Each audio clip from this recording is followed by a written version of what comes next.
Hello, everybody, and welcome to our celpip webinar. This is Brandy speaking, and I'm here to introduce you all to the celpip test. So we call this session the general overview. So I'll quickly run down our housekeeping rules, and then I'd like to get to know a little bit more about all of you watching. So I'll mention briefly that your microphones are muted, but throughout today's session, if you've got any questions at all about celpip, please put your questions into the chat box. I'll be keeping an eye and I will answer as I'm able to. If I don't get to your question right away, my colleague Simon is online and he can type with you as well in that Zoom chat. So between the two of us, we've got you covered. I'm going to pause there and ask somebody to type hello into the Zoom chat. Let's do a sound check just to make sure that you can hear my voice okay before we get started. Okay, my colleague is the first one in the box today by saying good morning, and here come the other hellos and welcome. So thank you for doing that. If for some reason the sound should cut out during the session, or perhaps the slides on screen might freeze, who knows what might happen with tech. If there is an issue today, please let us know in the Zoom chat right away. If it's an issue with my own system, of course, I'll fix it if I can. But if it's your own personal computer at home, we simply ask that you log out of Zoom and then log right back in again. And that should reset your system and fix the majority of any tech glitches that might arise. Hopefully that won't happen, but it's nice to have some troubleshooting advice out of the gates today. You're very welcome to take notes today if you want to, but I think as long as you follow along with this session, participate in the Zoom chat, you'll be just fine. We are going to be emailing you within the next 24 hours anyway, and you will receive 3 links within that same email. So the first link will take you to a survey, and that part's completely optional. You can give feedback if you'd like, but of course you don't have to. The second link will open up a study pack of materials. And that's the one that's going to help you the most, I think. You'll get a summary of the important skills we're talking about today, and we will actually be analyzing some speaking and writing responses that were delivered by past test takers. So within that study pack, you'll receive the transcripts of those answers, so you can review later on your own time. And last but not least, the third link within this email is going to take you directly to our YouTube channel. And we keep one master copy recording of every free webinar that we deliver, and we keep that copy posted permanently on YouTube. So by clicking this link in your email, it's going to open up a previously recorded version of this celpip general overview session. So if you do need to log out early today, that's perfectly fine. You can always rewatch the recording and catch up on anything that you might have missed later on. Okay, so this is me. I'll quickly introduce myself and then ask you a few questions about yourselves. So again, my name is Brandy, and I am an online instructor for the celpip test. I've been teaching for just over 25 years now altogether, and I've been teaching for celpip specifically for just over 5 years. So it's a really nice fit for me. I enjoy working with others. I enjoy helping people, particularly with language development skills and job readiness skills, etc. So it's a pleasure really to be here today to support all of you in your own study journeys as you prepare for your celpip test. Now, I'm initially from Ontario. I grew up in Northern Ontario. I now live in British Columbia. I'm right down here in Vancouver, where it's a pretty bleak, overcast day, if I'm honest. What about the rest of you? Let me know in the Zoom chat. Where are you from? Where do you live now? I always like to get a good feel for where my viewers are coming from today. My guess is that a lot of you are probably already living in Canada, and you're maybe taking celpip in order to continue with your pathways towards immigration. But let me know in the Zoom chat. Let's see where you're from today. Okay, so a few of you have already commented. I've got, yes, some Canadians here, London, Ontario, Toronto. So far, Ontario is in the house. That's good to know. I always feel nostalgic when I get test takers on the line from Ontario. Again, that's where I spent the first half of my life. All right. I see people from Mexico, another from Brampton. Anybody else outside Ontario want to weigh in? I'll give you just a few more seconds and then we'll launch in. We've got a nice quiet group here today. You're all a little shy.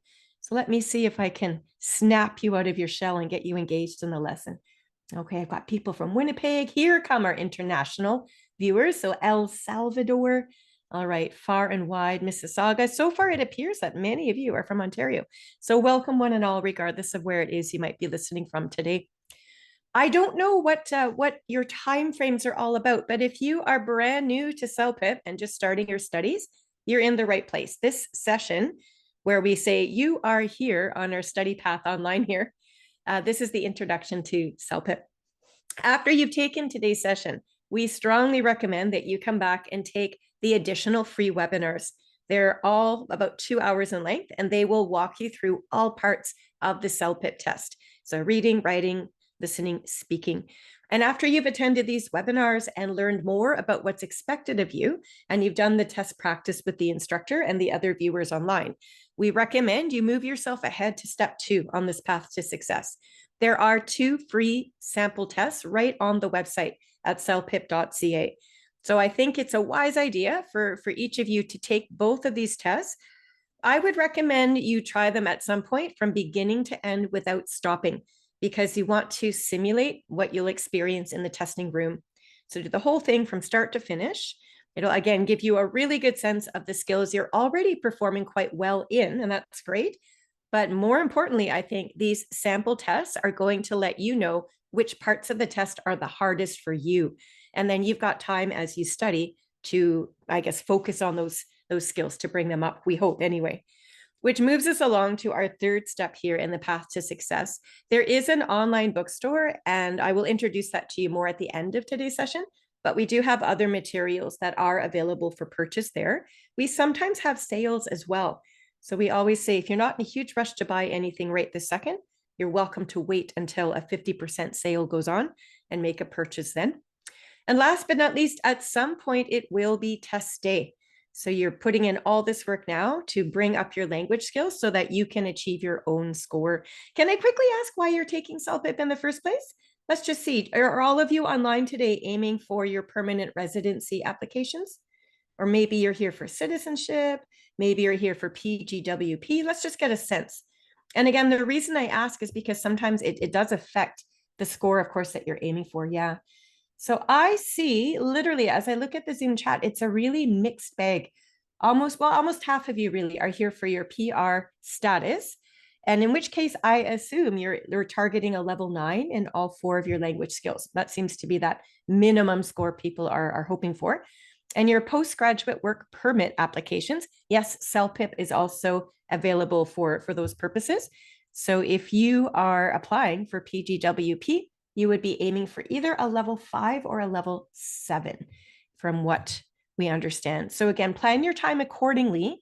You need to give yourself enough time as you study in order to get up to that level. And again, that's partly where our webinars and those 2 free practice tests is going to give you a good assessment of where you're currently at and where you'll continue to grow.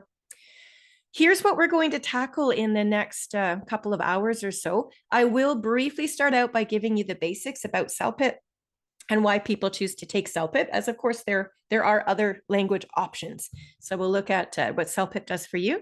We'll focus most of our time on the test information. So we are going to walk through the listening, the reading, the writing, and the speaking parts of this test. And for each of those parts, we are going to look at real CELPIP test questions. These are all taken from past tests. So you're never going to see these questions again in the future. But because they were once upon a time real test questions, they're going to give us really authentic practice today. So I'm going to ask you lots of questions, and I hope that you'll put your answers and thoughts into the Zoom chat. That is definitely the easiest way to learn, in my opinion. The last 25 minutes of our session today, I'm going to focus on the response analysis pieces. So I will show you again a real writing question and then display for you 2 different test takers' answers from when they encountered that question on their test. And after we've had a good discussion about what these students were doing very well and where they still need to improve, then we'll move on to the speaking, and we'll follow that same format. We'll have a real speaking question. We'll actually listen to the recordings that these speakers made on their test and discuss or analyze their strengths and weaknesses. So by the time we're finished today, you're going to have a good understanding of what goes into a beginner level score, an intermediate level score, and then an advanced level score for your writing and speaking skills. And then, as I say at the very end, I'll quickly introduce that online bookstore to you and remind you of all of the free products too that we do offer to help you continue to study. So here we go. Let's get underway. So the CELPIP, as you know, I'm sure, is the name of the test that you're studying for. We call it CELPIP because the letters in the word CELPIP actually stand for this incredibly long title, the Canadian English Language Proficiency Index Program. So you can see why we would just say CELPIP for short. And of course, it's a Canadian test used for Canadian immigration for the most part. This test is delivered 100% online. So the listening, reading, writing, and speaking skills, it's going to assess what we call functional language communication. This is your day-to-day English communication. So the type of conversations you would have, for instance, as you're out in the community, or perhaps in the office at work, or with your friends or your families. This is not an academic test or a business English test. So we're not using or expected to use the type of high-level academic communication skills that we would use, say, at a Canadian university. That's not what CELPIP is all about. Again, day-to-day language communication. This test, as it is a Canadian test, I'll let you know its origin story. It actually was created right here in Vancouver, which is where I happen to live right now, at the University of British Columbia. And this test is also currently administered by the company called Prometric. The CELPIP is one of 3 tests accepted by the IRCC, so Immigration, Refugees, and Citizenship Canada. They would recognize your score on the CELPIP test, primarily for your immigration purposes. So I asked you earlier why everyone's taking CELPIP, and you would fit into one of these categories. Usually people would take, or more commonly, I should say, people tend to take what's called the CELPIP general test. This is the one here on the left-hand side of your screen in red. So if you are applying for permanent residency status, if you are also applying, or instead of applying for a professional designation, like the CICC, which would deal with immigration consultancy, perhaps the Real Estate Council of BC, and there are others. You can check the website for a full listing. But again, do know that some people take CELPIP, not so much for immigration, but because they are pursuing a professional designation in their chosen career field. So the CELPIP test can be taken for that purpose as well. This is the test that will assess all 4 language elements in this exact order. So listening, reading, writing, speaking. And as such, it's the longer of the 2 versions of CELPIP. It takes approximately 3 hours to complete the general test. If, on the other hand, you are applying for your Canadian citizenship, the good news is your test is much shorter. You would take what's called the general LS. And LS, as you can see in green on the right of the screen, stands for the listening and speaking components. Those are the only 2 elements that you would be tested upon if you were applying for citizenship, which means you've already been living in Canada for a period of time. So this test takes about 70 minutes to complete, as you're only assessing those 2 language elements. And again, I haven't listed the PGWP, which is the Postgraduate Work Permit Program, here on screen, as it's relatively new. It started out in, I guess it was it November of last year? But you are all aware of that, and it is a common reason why you would also take CELPIP to apply for postgraduate work permits. All right, let's jump into, again, why people would choose to take the CELPIP test specifically. Because you'll be living and working, or perhaps studying in Canada, all of the accents on the test itself, when you complete the listening components, the speakers on this test are going to be what we call typically native Canadian speakers. And I will use myself as an example here. Remember, I'm from Ontario, and English is my first language. I now live in British Columbia. So I was born and raised in Canada, speaking English as my first language. If you can understand my accent without problem, you'll have no trouble on the test either. So the sound of my accent is precisely what you want to get familiar with, because all of the speakers on the CELPIP test will have these typically Canadian accents. I mention that because we know that English is spoken widely around the world. And sometimes when we're not familiar with a particular accent, it's actually quite difficult to understand. So for example, think of the Scottish, Irish, South African, Australian accents, and so many more, right? So you don't have to worry about getting accustomed to the sounds of different accents when you study for CELPIP. Just make sure that you can understand what we call that Canadian accent. And the same goes for vocabulary. The vocabulary, we'll call it North American. There's really not much difference between the States and Canada as far as the vocab is concerned. So you do not need to worry about studying British expressions or slang or idioms. You're not going to encounter any of those on CELPIP. So again, it focuses your attention down, and you can use your study time a lot more effectively when you know exactly what you'll expect on this test. Now, any immigration test is going to require you to take the test at a testing center. CELPIP is no different.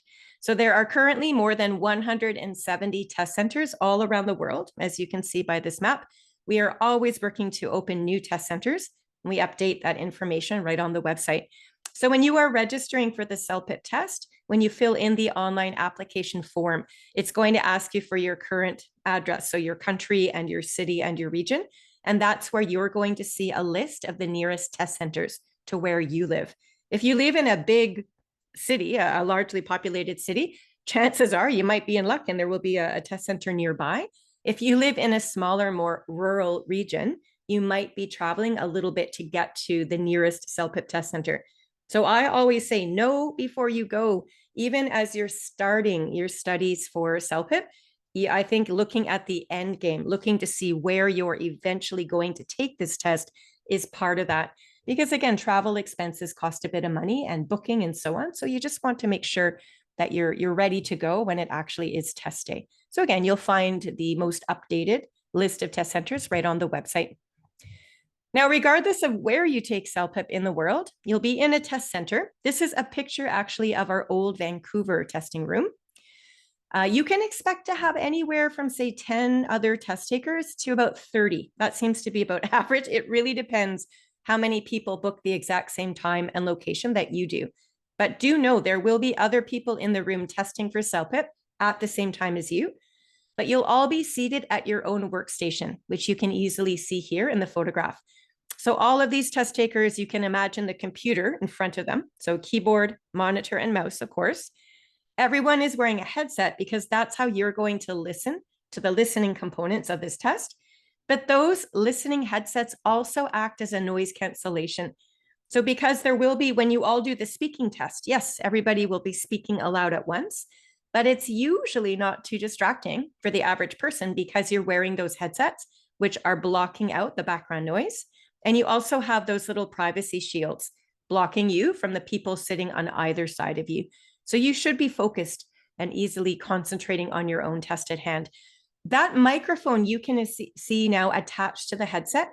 This is how you complete the speaking part of your test, by the way. I'll mention that now. You never come face to face with an examiner who's going to interview you and give you a score for speaking. That does not happen on CELPIP.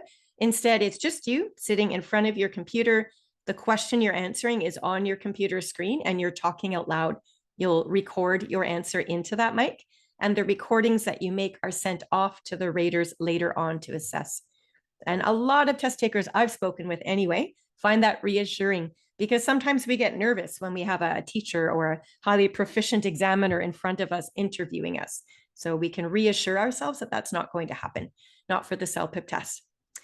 Your scores will be delivered to you relatively quickly. So within 3 to 4 business days, you'll be notified that your online score reports are ready and you can log right into your CELPIP account and see how well you've done on the test. And speaking of scoring, I'm showing you right now the scoring chart. The top score anybody might achieve on any language element for CELPIP is a level 12. And the CELPIP levels are matched exactly to what's called the CLB levels. You'll notice that on both sides of this chart. CLB stands for Canadian Language Benchmark. So it's a very common or standard unit of assessment for people that are studying English as an additional language primarily. If you already know your CLB level, then you should have a general understanding of where your CELPIP level would lie. So that's helpful if you've already know that information for sure. And again, the score that you need, we've addressed this really briefly earlier. The score you need completely depends on the purpose why you're taking this test. So in a nutshell, and I always say check the immigration websites, of course, and do your own research for the most up-to-date information. But generally speaking, again, if it's a PR application you're pursuing, then level 9 effective proficiency would be the minimum score you're aiming for, I'm guessing. The higher your score on this test, as you know, the more points you would earn towards your immigration. So we're going to look today at, by the way, for those speaking and writing responses, we will see levels represented between level 5 and level 12. And that will come today at the end of today's session, the last half hour. So it'll be a good opportunity for each of you to see exactly what those scores look like or sound like. All right, let's wrap up why having a computerized test like CELPIP might be an advantage to somebody taking it. As I mentioned, the whole test from start to finish, including the speaking test, is completed right there in the testing room in one sitting. So you never have to book a separate appointment for speaking and return later. You never come face to face with anyone assessing you. Your whole test is done in front of the computer, and then you finish, and then you go home and you wait for your results. The reading passages will provide the passage you're reading through on the left-hand side of your computer screen, and then the questions on the right-hand side of the same screen. And that's helpful for you to navigate back and forth. You can find information you need then to answer the questions more effectively. The writing test will give you a word counter on screen. So that will tell you when you've at least achieved the minimum word count requirement. There is a spell check feature, and there are editing tools as well. Now, the editing features don't affect your score. They're there for comfort. So if you like to copy and paste, or if there's a reason to bold or underline something, you could use the editing features, much like you would in a Microsoft Word document. But of course, you don't have to. You would simply type your answer into the computer screen either way. And the listening headsets, they do come with a volume control button. So you'll test out your system before the test starts and make sure it's comfortable for you. And last but not least, there are little timers on every computer screen. So each part of this test does have a preset number of minutes or seconds in which to finish up the questions. So having those timers facing you will help you with your time management so that you do finish those parts before time is up. That's the goal anyway.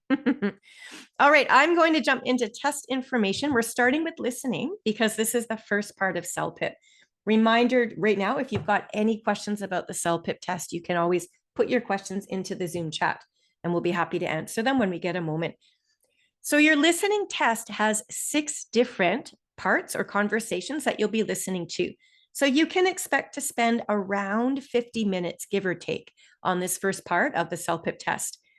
We need to know as we study and before we take the real test that the audio passages you hear through the headset, they're only going to play once. They play automatically, so we have to be ready and listening. You can't pause, you can't rewind. And the questions come after the audio has finished. So this is why we strongly recommend that you take notes while you're listening. You will be given paper and pen right in the testing room. So if you could jot down the main ideas and then the key points that you're hearing, you're going to have your notes in front of you as you answer the questions afterwards. So again, it's a language test. It's not a memory test. So by having those details in front of you, it will help you choose the right answer in more cases. Again, there are timers, so we do need to work at a comfortable speed and make sure the test is finished before time is up. And last but not least, I will let you know right now that the listening test is designed specifically to become a little bit more challenging as the test moves forward. So listening part 1 should feel the easiest to most people. You'll likely understand more of the vocabulary words. The lengths of the sentences are not as long or complex yet.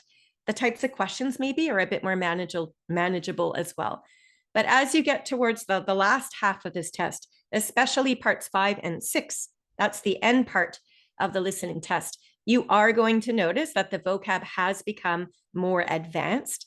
Again, the sentences that the speakers are talking in would be longer, more complex. Even the types of questions will require more critical thinking from you. The test is designed this way specifically because people that are answering most of the questions in the last half correctly, these are your intermediate to advanced level listeners. So again, don't let the structure fool you. If it feels like the test is getting harder as you work through these parts, that's exactly right. And as I say, the test is designed that way specifically. Now, there are 2, I'll call them formats, if you will, for the listening test. And I'm showing them both to you right now on opposite sides of the screen. So please don't hurt your eyes trying to read the print on the screens. That's really not what we're focused on. It's more how the questions are delivered to us. So on the left here, you'll see the first parts 1 to 3 of the listening test. The way this works would be you'll hear the conversation, you'll be taking your notes, I hope. And then after the conversation finishes, you're going to hear the questions read out loud to you through the headset. They are read to you one at a time, and you will have 30 seconds to make your choice for the answer. There are always 4 possible answer choices, multiple choice, and only one of them is ever correct. So again, that takes place for parts 1 to 3. When you get to part 4 and work your way through to the end of this test, this is when the test kicks up a notch, we can say, in level of difficulty. We're definitely more into that intermediate to advanced level by this stage. And you're looking here on the right of my computer screen. You notice now what's going to happen is the conversations will still play through the headset. You'll still take your notes, as you always do. But this time, when the conversations are finished, you're going to be able to read the questions yourself. And you'll see all of the questions on one computer screen. So you read the question, you look at the multiple choice answers, and you make the best selection. So this CELPIP listening test really assesses all the ways we would communicate through listening. Sometimes somebody asks us a question in real life, we have to listen and answer. At other points, we've heard something, like a podcast. We might be reading about something and answering questions.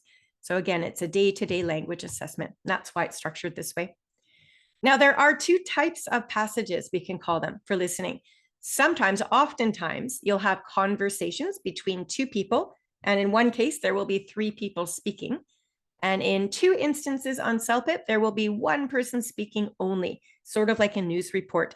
So I'd like to start off our practice today with a basic conversation between 2 people. Now, whenever there are 2 people speaking on the CELPIP test, it's always going to be a man and a woman's voice. And that's going to help you distinguish them from each other. That's why it's done that way. We're going to start off with a little practice from listening part 1, which is actually the easiest part of listening. And as such, this part of the test actually gives you a little picture that you can look at right before you listen to these 2 speakers. So sometimes just looking at the pictures is going to give you quite a bit of information about who these people could possibly be and where they're sitting. So any good listener is going to try to target their ears to identify what's called the 5 W's. The who and the what, I think, are the most important. Even looking at the picture, I've got it behind my green questions on screen, but I think even just looking at this man and this woman, looking at the clothes that they're wearing, can you please let me know in the Zoom chat right now, who do you think these 2 people are? Right now, we obviously don't know their names. We couldn't predict it that clearly, but I think you should be able to have at least a general sense of their job titles, perhaps. Can I open that up to all of you? And we'll see what you have to say. So just by looking at the setting, like I'm seeing filing cabinets and boxes on shelves, etc., in the background. So this looks like it's some sort of an office setting. And as I now look in the Zoom chat, a lot of you guessing are suggesting these are probably co-workers. And you notice the man has a business suit on and a collared shirt and a tie, and the woman as well is wearing business attire. It's a collared blouse. So we don't yet know the relationship, but clearly these people seem to be in a working situation. They are smiling at each other as they're talking. So that's a clue that perhaps maybe they're planning a fun event for the office. Who knows? Whatever it is, maybe they're in agreement towards the topic. So I think sometimes for any language test, whatever clues are given to you, yes, this is a listening test, but let's just say maybe you can't catch all the vocabulary words. There's a tremendous amount of information just by looking at the picture. So always notice these things, and it'll help you out when you're stuck. So I'm going to play the first part of this conversation for you. I would like you please to try your best at home to listen for the answers to these questions. I think you should take notes right now, as a matter of fact, because it gives you that good practice. But we want to know who these 2 speakers are. So if they introduce themselves, could you kindly write their names down? And we definitely want to know what their job titles are. So yes, I think they work together too, but is one a new hire? Is one a manager? We don't yet know. So this is the type of information we want to listen for. So how do they know each other? The what are they talking about? That's key. And most conversations, if they're well put together anyway, should introduce the general idea right in the beginning. So let's see if we can determine the overall topic of their conversation. Now, in listening part 1, it's called listening for problem solving. So in some cases, there might actually be a problem that they're trying to solve together. So if we do hear them address a problem, let's try to write that down. If there's a solution, likewise, we can write that down as well. So do your best just to write down a few words to capture these answers, please. And then after I've played the conversation for you, I'm going to play an actual CELPIP test question. And let's see if you can answer that question using the notes you've taken. This is exactly what you will be doing on the real test. So let's take a listen now. Hello, Ms. Jeffers. I'm Matthew, your temp from the agency. Yes, hello, Matthew. This way, please. I have you set up here. I'm afraid your task isn't very challenging, but it's just for one day. Please have a seat. Thank you. What am I to do? These boxes on your left contain envelopes. The boxes in the middle contain letters. I'd like you to put one letter into each envelope. Make sure you fold the letter like this, so the address shows in the window of the envelope. Then put it in this empty box on your right. Would you like me to seal the envelopes as well? If you have a sponge and a little dish of water or one of those dabber things? No. Fortunately, we have a machine that will do that. Okay. Is that all? I don't need to answer any phones? No, your task is simple. I'm sure you'll be quite sick of it shortly. I apologize in advance for that. All right, so I'm going to move over to the next screen. What happens, remember, you're going to hear the question played out loud, which I'll do for you now, and you would have 30 seconds to answer. So please put your answer in the Zoom chat as soon as you know it. Question 1. Which word best describes the man's task? Okay. If you can't see those words, maybe they're a bit small for you, I'll read them out to you now, just to help you. This would not happen on the real test. So the multiple choice answers say boring, exciting, difficult, and enjoyable. So it's up to you to use the information you just heard to come up with the best answer that makes the most logical sense. So I see some answers coming in already in the Zoom chat, and that's great. I'm going to give just about another 10 seconds. And that would mirror about a 30-second time chunk, which is what you would have on the real test. Okay. All right, so I see a couple of answers here. A lot of you are saying boring, but yet a few of you have chosen exciting. And those two answers are opposite, right? So I'll let you know that one of you is correct, and I'll show you the correct answer now. The answer actually is boring. So before we move on, let's make sure we understand why the answer is boring. We could do this in one of two ways. First of all, Ms. Jeffers, we were told, is the woman. And I hope you discovered she is the manager. She is giving Matthew, the man in this conversation, he's a new hire in a way. He's a temporary worker, you might have heard at the beginning of this conversation. He's there just for one day, we are told. So Ms. Jeffers is telling Matthew what he's going to be doing at work. That is the general topic or the general gist of what's going on. How do we know that Matthew's tasks are boring? Remember, Ms. Jeffers has a slew of instructions about putting boxes on the left of the table or on the right of the table and folding envelopes this way and that. There's so many instructions that you may have noted down. But how do we know that Matthew's tasks, as she's assigning him, will probably be boring? Did anybody catch what Ms. Jeffers said right at the end of the conversation? She used a couple of vocabulary words that gave us the idea that very likely this is going to be a boring or unenjoyable task. Those of you that answered boring, you had the right answer. So now it's your opportunity to explain how you knew that. Yeah, good. Yeah, so I'm getting lots of great helpful ideas in the Zoom chat right now. So I think Ms. Jeffers said two things. And the first one she said to Matthew is that the task will be simple.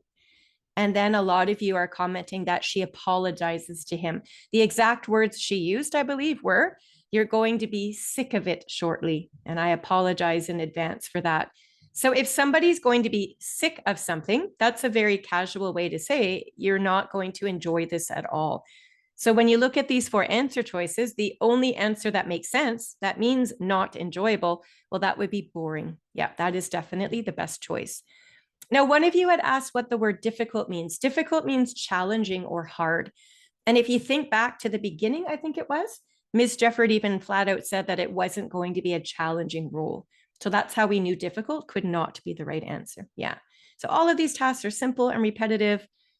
Ms. Jeffers flat out says, you're going to be sick of it. I apologize in advance. All of those are clues that make us suggest very strongly anyway that this task is going to be boring. So this is a classic example of what's called an inference question. Nobody in the conversation said, this job is boring. That would be easy if they did. But instead, we have to come up with the answer boring based on the clues that we've heard. So when you're able to do that, you're using logic and reasoning and common sense to come up with the best answer choice. And CELPIP will make you do that throughout the whole test. It's what using critical thinking skills are all about. So that's your first little warm-up practice for today. I think you did quite well with that. We're not going to listen to a listening part 5, but I did want to show you briefly what it looks like because it's the only part of CELPIP for listening that includes a video. So you're still going to be listening to these speakers talk, and here there are 3 of them. You'll be watching the video as you're listening and taking down some short notes. So again, this is part 5 out of 6 parts. So the vocabulary and ideas here are going to be quite a lot more advanced than what we just heard Ms. Jeffers and Matthew talk about. So in this case, actually watching the video is going to help you come up with other visual clues. So if you could look right now, you see the 2 people on either end. The man on the very left is smiling as he's looking towards the woman on the very right. Do you see how they're smiling and looking at each other? That tells me that whatever they're talking about, they're probably in agreement or supportive of each other. But look at the man in the middle. Do you see his body language and his facial expressions? What emotion do you think this man is feeling? So even before we listen, sometimes you can already start to make your own logical connections. And this type of information will help you to understand, I think, as you listen. Would anyone like to suggest? How do you think the man in the middle is feeling? Yeah. As I look at your answers coming in, I do see words that are associated with a negative emotion, and that's definitely the right way to go here, I think. So whether he is just not sure or unhappy, maybe frankly, he's bored, right? Or maybe he doesn't agree with the other 2 speakers. I think all of those guesses I'm seeing right now in the Zoom chat, they all are very logical. So again, we are using visual clues to make an assumption. That's another inference. So it's a good practice for that type of skill. And even as I look at the clothing these people are wearing, I again notice somewhat business casual, we can call that. You know, the men are wearing collared shirts and the woman looks like she's got a skirt on. I see the man and woman on the ends holding clipboards and a pen. So they're probably having a meeting. We could come up with that. But you notice there's a teapot on the coffee table in front of them. So it's still somewhat of a friendly and casual environment. So these are all clues that I'd like you to notice as you're watching any video or looking at any picture. Again, when the vocabulary gets tough, you'll have these visual reminders to help you understand. So here's a summary of some of the clues you could look for. So again, look at facial expressions and body language. Can you tell if the person's bored or engaged, for instance, as we just talked about, and their posture, same thing, the setting, the types of clothes, any type of information you can take in, we call that input, is going to help you understand the dialogue a lot better. Okay, and again, there are 6 parts to the listening test. If you wanted an in-depth practice with listening, we have a 2-hour webinar called Listening Pro that will take you through all 6 parts with practice. So we invite you to come back for that. But in the meantime, let's quickly talk about the other 2 parts of the CELPIP listening that involve just one speaker, a single speaker. In these cases, you've got one voice talking to you through the headset. You don't have any pictures to help you out. So these passages are going to be more advanced because you've got fewer methods of input. You're going to have to listen carefully to the voice. When you notice the speaker is pausing briefly and then starting again, you know that the main ideas are being presented to you, right? Whenever we take a slight pause, like I just demonstrated there, it generally means that we're adding on the next idea. And then we would continue on again. So identifying those brief little pauses helps your brain to chunk the information. And you'll notice too, did you ever notice when you're talking to somebody, just in the real world, If you have an important point to make, do you notice that your voice will stress those words? When we stress a word, as I just demonstrated, you're making the word a little bit louder, and you're usually pronouncing it in a way that's just, it's a little bit slower, or like it's dragged out. So when I'm stressing a word, I take my time to draw your attention to it with the sound of my voice. And again, you might not understand all of the vocab when you get to these advanced parts of the listening test. But when you hear the speaker stressing a word, like I just did again, that's a big clue to you that that word is a really important word to catch. So you're going to try your very best to write it down if you can.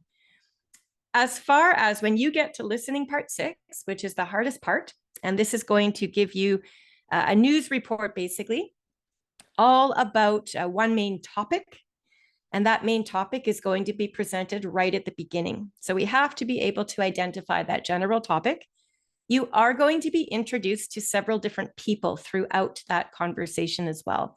And it's your job to distinguish what their opinions are, one to the next. Some people might agree with an idea presented and others might disagree.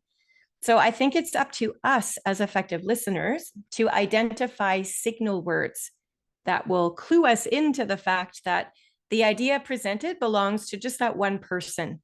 It is an opinion, it is not a fact. Now, I'm going to demonstrate one example of a signal word telling us it's an opinion, and then I'd like you to see if you can suggest a few others in the Zoom chat. So if I was listening to a news report and I heard something like this, the city official believes that it can extend hours at the public parks. So as soon as I hear believes that, I know that this is an opinion. It's a belief that is important to that one speaker, but it's not a fact that's true for everyone. So your ability to tell the difference between people's opinions and facts will help you, especially in these advanced parts. Can any of you suggest other signal words that tell you it's an opinion? So believes that would be a good example. What other ideas? The teacher thinks that. My mom feels that. There you go. And Mancy's being very direct, but it's true. You might actually just hear the words the city official agrees with or disagrees with. That's a very, very direct and obvious clue, but we definitely want to mention it. Trust is a good one. Rekha's saying, yeah, the teacher trusts that these council will make the right decision. Words like that are perfect. Yeah, so think, trust, believes, feels, agrees with, disagrees with. You might even hear somebody directly say, in my opinion, or in the opinion of the sitting council.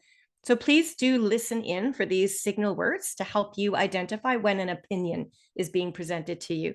Again, that's going to really help you out in that last part of listening, which is the whole point, is all about what are the people's opinions, and then why do they feel that way? Yeah. And Rekha, I think consider as well would be a good one.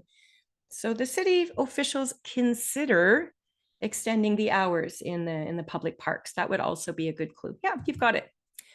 So let's just wrap up what we're talking about for listening so we can move on to the other parts of the CELPIP test. So for note taking, again, we do lots of note taking practice in the listening webinar. But just for now, in general terms, here's what I hope you're doing. For note taking, you've got to keep your notes nice and short and to the point. Whatever short forms you can think of, or symbols or pictures, write them down on the page in front of you during the test if it's going to help you remember the main ideas. So it's helpful, I think, from a brain standpoint. Believe it or not, the brain actually understands information better when it's organized from top to bottom in a vertical list. So if you're using point form, that just means you're writing each new idea. So oftentimes it's just a word or a half word or a half sentence. You're writing it in each line down the page in the testing room. That would be an ideal way to take notes. However you choose to write your words down, please organize yourself. Please write neatly enough that you can read your own handwriting. I mention this, I sort of laugh because my handwriting is terrible. Maybe yours is as well. And not many of us write by hand anymore. Most of us use computers, right? But in the testing center, you're going to be taking notes with paper and pen. So when you practice at home, I would strongly recommend you also use paper and pen. So you've got that authentic practice. Your notes are not used for part of your score, but you yourselves have to be able to read the notes you've taken and understand the ideas you've taken down. That's key. All right. And again, you're looking for those 5 W's. So first of all, what is the whole conversation about? That comes at the beginning. And then who is involved? What do they feel, etc. The who, what, where, when, and why is always important. Again, if you don't know the vocab word, then try your best to listen for those verbal cues we mentioned. If you hear a word that is stressed or repeated over and over, clearly it's an important word, and so on. But note taking is a skill all to itself, and that's why we do lots of practice in the listening webinar. So hopefully we'll see you back for that one. Anyway, the types of questions that you will be asked throughout your CELPIP listening and reading test for that matter will focus on one of these 3 categories. So you might have a general meaning type question. And a very classic example here would be, what is the focus of the conversation? Or what are the man and woman talking about? When we get questions like that, you have to consult larger sections of your notes, larger chunks of the audio to pull out the details that are relevant and answer. Specific information questions, though, are usually the easiest type because they're going to focus your attention down on one particular detail. So maybe it's a when detail. You might be asked when a certain event is going to be planned. So by looking through your notes for that particular date or time, the brain is able to find it a lot faster because it knows what it's looking for. So these specific info questions tend to be easier for most of us. The last one, though, the inference questions are usually the hardest. Again, because the answer choices are not stated directly, you have to use what you've learned, make connections with the text, and then choose the answer that makes the most logical sense. And you practice doing that with the question about Matthew. We were asked what word best describes his job tasks, and using what Ms. Jeffers said about the job, he'd be sick of it shortly, we assumed that the job was going to be quite boring. So that's a classic example of inference. And again, a lot of us need a bit more practice with those types of skills as they are higher level. So be prepared to answer these types of questions throughout listening and reading. Okay, and the last tips I can leave you with for your listening practice would be to always focus on the words you're hearing that you do understand. If there's a word used that you don't understand the meaning of, try to guess what it means. But if you can't, just let it go. Remember, you only hear these conversations once. So we can't afford to get stuck on a word and focus our attention there. Keep your ear moving in time, if you will, with the conversation as it unfolds. It's not necessary to understand every word to be able to answer most of these questions anyway. As long as you're listening, noting down the key points and those details, you are using those verbal cues we talked about, like pausing and emphasis. All right, all of those will help you take effective notes. At the very bottom here, you'll notice these 3 tips, and this is true as well for the reading test, by the way. A lot of the answer choices on the test will have the same ideas that were expressed in the passage, but the wording will be different. We call that a paraphrase. So you are always basing your answer choices on the meanings, right? It's not always possible to find exact wording used in an answer and a text. So please be aware of that. If you truly don't know an answer and time is almost up, please guess. As a very last resort, you can take a wild guess. If you are correct, you'll earn a point. If you get the answer wrong, nothing happens. You do not lose marks. Please don't leave anything blank, though. That would be the worst case scenario. I would say if you don't know the answer, of the 4 answer choices in front of you, try to eliminate answers that you know are obviously wrong. So if you could discard 1 or even 2 answer choices, and now you're left, say, with 2 possible answers, now you've got a 50-50 chance of guessing correctly. So that would be, believe it or not, your last case scenario on a test for strategy. Don't leave it blank because there's no chance to earn a point. But if you guess correctly, you'll get a point. And every single point you earn is going to help you achieve a higher score for both listening and for reading. Okay, so that's your listening test done. I'm going to proceed on to the reading test now, and we're going to do a test practice together. So reading has 4 different passages for you to get through, and it will take you close to 1 hour to finish the whole reading test. So again, the passage is on one side of your screen while the questions are on the other side of that same screen. We still have timers to help us finish before the time is up, And just like in listening, the passages, the vocab, the types of questions you're answering, they are designed to become increasingly more challenging as this test moves forward. So for the test takers answering most questions correctly in, say, parts 3 and 4, these are your intermediate to advanced level readers. That's why the test is designed that way. So I'm going to present for you now some reading strategies. You can see them here in blue on the right-hand side of your screen.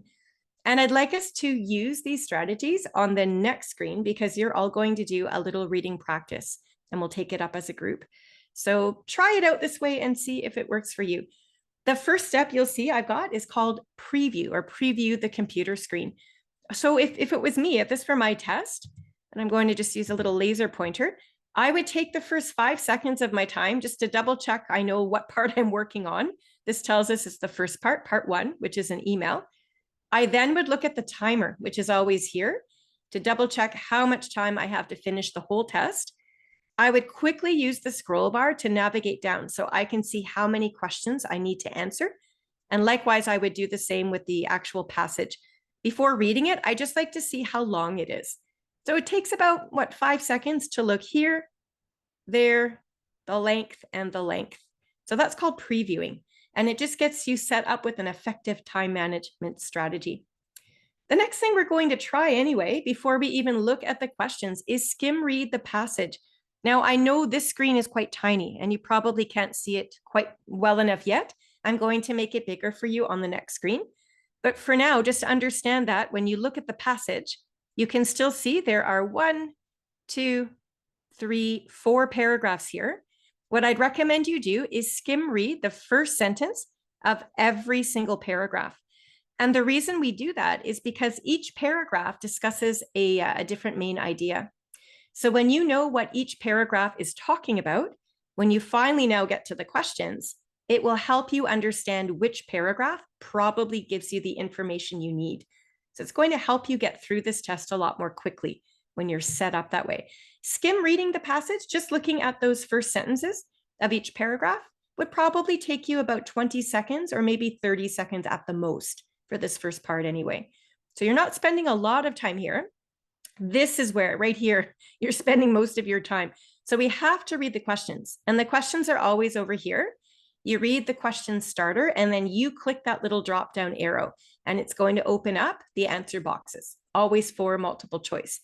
So it's up to you to figure out what the key words are in the questions and answers.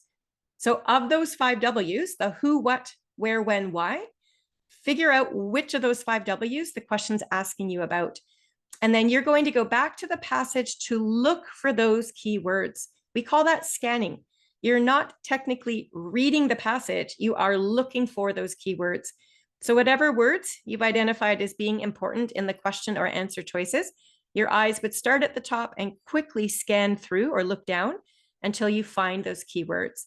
And as soon as you found it, you should be able to read the sentences nearby, maybe a bit more slowly and carefully now, and pull out the relevant details so you can answer the questions effectively. And I will let you know as well that the vast majority of both your listening and reading questions are going to follow the same order as the passage. Most of the time, not always, but most of the time. So that's also a good clue to help you keep yourself on track. Yeah. So I'm getting a private question from one of our test takers now saying, well, should I read the questions first or should I skim read the passage first? The answer is completely up to you. You all have to find a way that is easiest for you. We all have different learning styles. I would say if you've not tried this method first, try it today and see how it goes. I think this is my learning style and this is what I do. But again, I recognize it might not be the same as what the rest of you do. But I do find it helpful to take about 20 seconds just to skim read over the topic sentence of each paragraph. Because when I know what this whole passage is about before I even look at the questions, I'm in a better position to know where in the passage my focus is going to go to answer the questions more quickly. Yeah. So try both methods, and then just whatever works for you is the one I want you to use. Clearly, you have to do what works best. Anyway, I'm going to progress over to the next screen. I've turned off the Zoom chat box just temporarily for now, as I want you all to focus on the screen. So can you try reading the first sentence of those 3 paragraphs you can see on the left? Do it quickly. Look back at question 1, and I've opened up the answer choices for you. See if you can find the keywords and answer the question.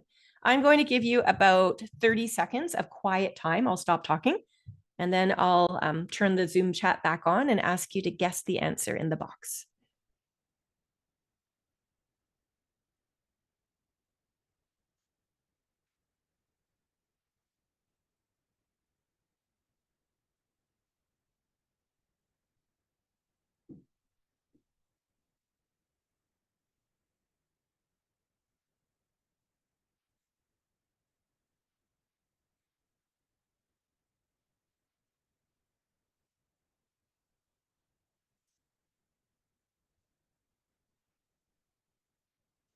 Okay, that was about 40 seconds or so. I'm going to turn the Zoom chat back on. If you're ready, if you'd like to guess the answer, please go ahead and write that in the Zoom chat. And if not, that's okay too. Just make sure you've answered it in your own mind at least, and we'll take it up in just a second. So Adam now lives. That's what we're trying to figure out. Where does he live now?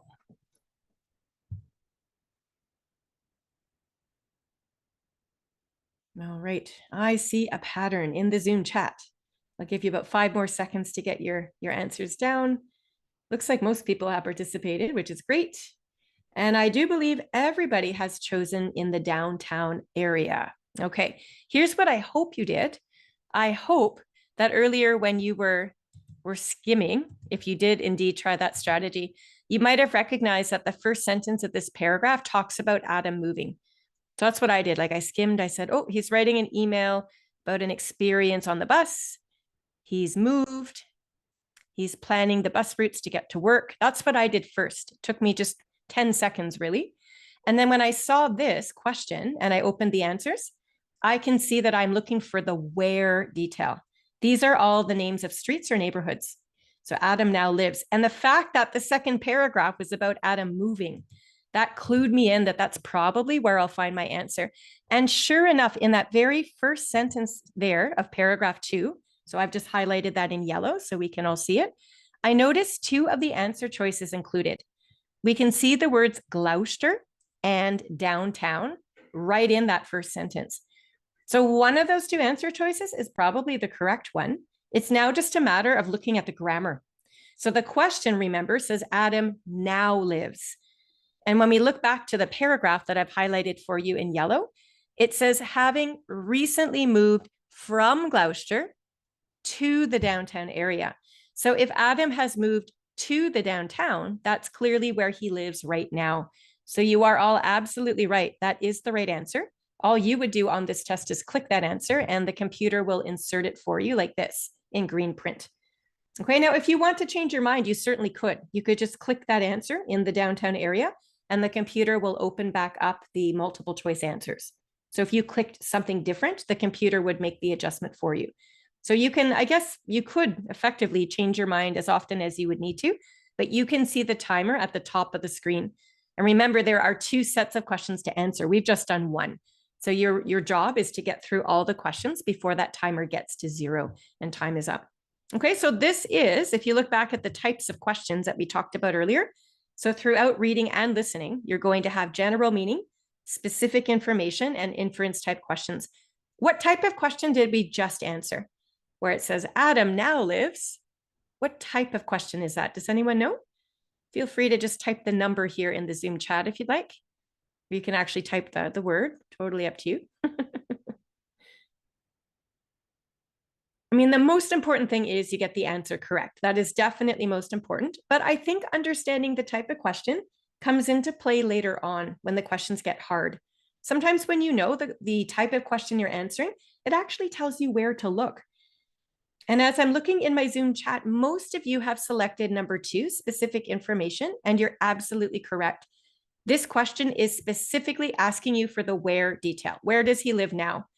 And that's partly what made this question relatively easy to answer, because of those 4 answer choices, since they're names of streets or neighborhoods, the same word is going to be found in the reading passage. You can't very well paraphrase a street name, right?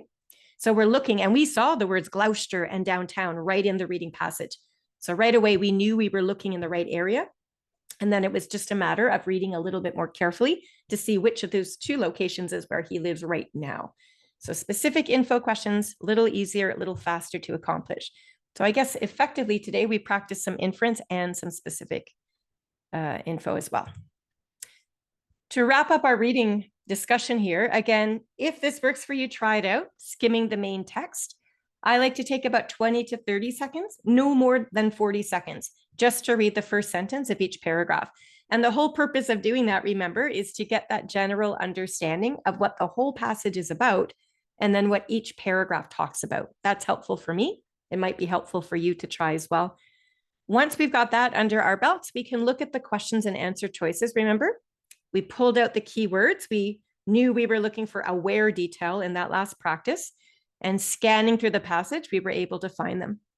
Now, in other questions, you might actually have words in the question and answers that are paraphrased throughout the reading text.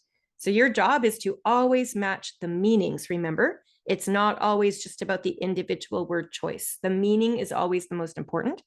And the rest of these strategies are the same as what we talked about for listening. Even if you don't know the answer, take a guess if time is running short. It's always great if you can eliminate some of the answer choices if you know them to be wrong. But at the last resort situation, if time is almost up, take a guess. Hopefully you guess right, and then you'll earn a point towards your score. If you're wrong, nothing happens. So there's no penalty there, which is the good news. All right, so that's your listening. That's your reading. We're moving on to the third part of the CELPIP general test, which is all about writing. There are 2 tasks to complete, and you will be spending close to 1 hour on this writing test as well. You are always going to have a little bit of background information to read through first, and that will set the stage for you to understand the background context so that when you start typing out your answer, you've got the accurate details you need. Specific writing instructions will be given to you on the right-hand side of your computer screen, and I'll show this to you in just a second. Remember, there are editing tools if you want to use them, but you don't have to. If you wanted to copy and paste and cut and all those things, you could. Has no bearing on your score. It's there for your comfort. There is a word counter on screen, remember, and the instructions will ask you to write between 150 to 200 words. So make sure the word count shows that range, and then you'll get your full marks there for part of your assessment. There is a spell check feature as well.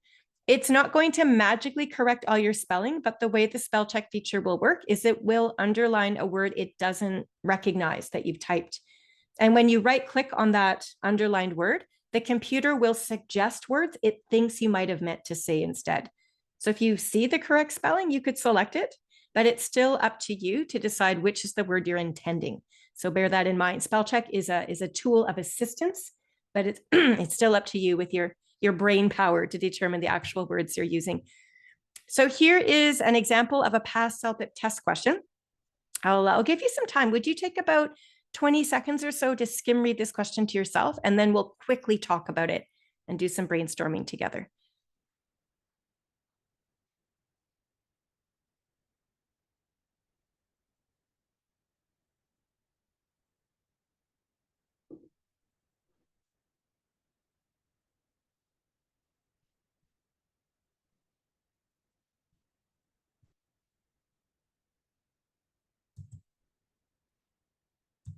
Okay, so that gives you an overview. Remember, the first writing task is the one we're looking at. This is always writing an email. You would actually start with 27 minutes on the clock. That's where your timer is there. You started here, I hope, looking at the background info. And the takeaway is that we had dinner reservations at a fancy restaurant, looks like, but the meal and the service were terrible. And there was no restaurant manager around, so we were unhappy. So we have to know that first. And then when we come to the instructions for the email question in CELPIP, it always tells you who you're supposed to email. This one directly says, write an email to the restaurant's manager, and then your word count is reminded here in case you've forgotten. Okay, so let's just pause on that. The restaurant manager is somebody you don't know. I mean, they weren't even there at the restaurant the evening that you dined. And it's also a manager after all. So my question to you is here. Are you going to use formal language when you type your answer, or is it okay to be informal? What would be your best assessment looking at the audience, the reader that's going to be reading through the email? So this is step one. Whenever you're writing anything, Whether it's CellPip test or the real world, we have to always think of our audience first and then choose our approach accordingly. And looking at the Zoom chat box, you're all saying formal, and I 100% agree with you. Yes, we should be using a more formal approach. Now, that being said, we don't want to get carried away and use such lofty, high-level formality that it no longer sounds natural. Remember, whatever we type, and this is the space you do the typing in here, right at the computer, we just need to make sure that we're sounding very natural, right? So because we're writing the restaurant manager, we don't know their name, and this is a formal situation. Yeah, Ruth, you took the words out of my mouth. Can everybody please look at the Zoom chat? Ruth has correctly formatted a possible greeting for this question. That is exactly what I would have done too. Dear restaurant manager, do you see how Ruth has correctly put the capital letters at the beginning of each word in the greeting? Capital D, capital R, capital M, and we have the comma after. So that's what we would type first. Yeah, we don't know their name. They weren't on staff, and we probably don't know them personally. So yeah, we wouldn't be writing to a person's name. And in that case, then we're going to use the job title because it's more interesting, right? So dear restaurant manager, good. Now we're told here, your email should do the following things. This question gives us 3 bulleted points. Some CellPip tests might even have a 4th. So however many points there are here, do note that these are the main ideas you absolutely must discuss. This first one says, state the problems you had with the food. The second one is to complain about the service. And the third is to describe how you want this restaurant to fix the problem, to resolve it because you were so unhappy. Now, we are not going to have time to discuss all these ideas today, but I thought it might be effective if we could at least get a couple of ideas going. So if this were my test, if I were aiming for at least a level 9 or higher, I know, and I'll let you know right now, that one way to do that is to make our ideas very, very interesting and specific. The more detail, the more examples we can include in the writing to make it interesting, the better the score is going to be, at least for the content and vocab too, probably, right? So after we've said, dear restaurant manager, your first paragraph is going to be one that more or less summarizes the situation. And this is where you're looking at the background context on the left. So don't overthink it. I would literally just say, dear restaurant manager, I would make up the details for the 5 W's. So can I ask one of you to tell me when did we dine at this restaurant? Let's do a quick when and where and why. These are the types of details I want you to think about as you're adding your own interesting parts to the response. So when did we dine? Would somebody like to suggest that? There's no real wrong answer. Okay, Rekka's saying last night. Let's go with that. Now, where did we go? Can I have a restaurant name, please? Last night works. You could have said March 22nd. You could have said yesterday afternoon. Again, there's so many choices, but just have one detail. So we know the when. Let's go with last night. Where did we dine? What's the restaurant name? If we have an actual name for a restaurant, it's going to be so much more interesting than just saying we ate at your restaurant. That's really plain. So last night we ate at, what's your favorite restaurant, everybody? Give me one. Boston Pizza is the first one I see in the Zoom chat. Perfect. Last night. Now, rather than say we, can we have a who? You were there, yes, but who were you there with? Can you give me the detail? What's your who? Does that make sense? Rather than say we ate, okay, Rekka's saying my family, you could. Friends, okay.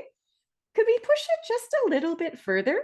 Rather than just family, could we actually give some specifics? Like, could we do this? You let me know what you think. Could I say, dear restaurant manager, last evening I dined with my parents at Boston Pizza, right? So I'm still going with the whole family idea, but rather than say family, which is very general, I've specified specifically my parents, or you might have said with my spouse or with my partner or with my 2 teenage children or whatever, whoever it was you were there with, but pick something.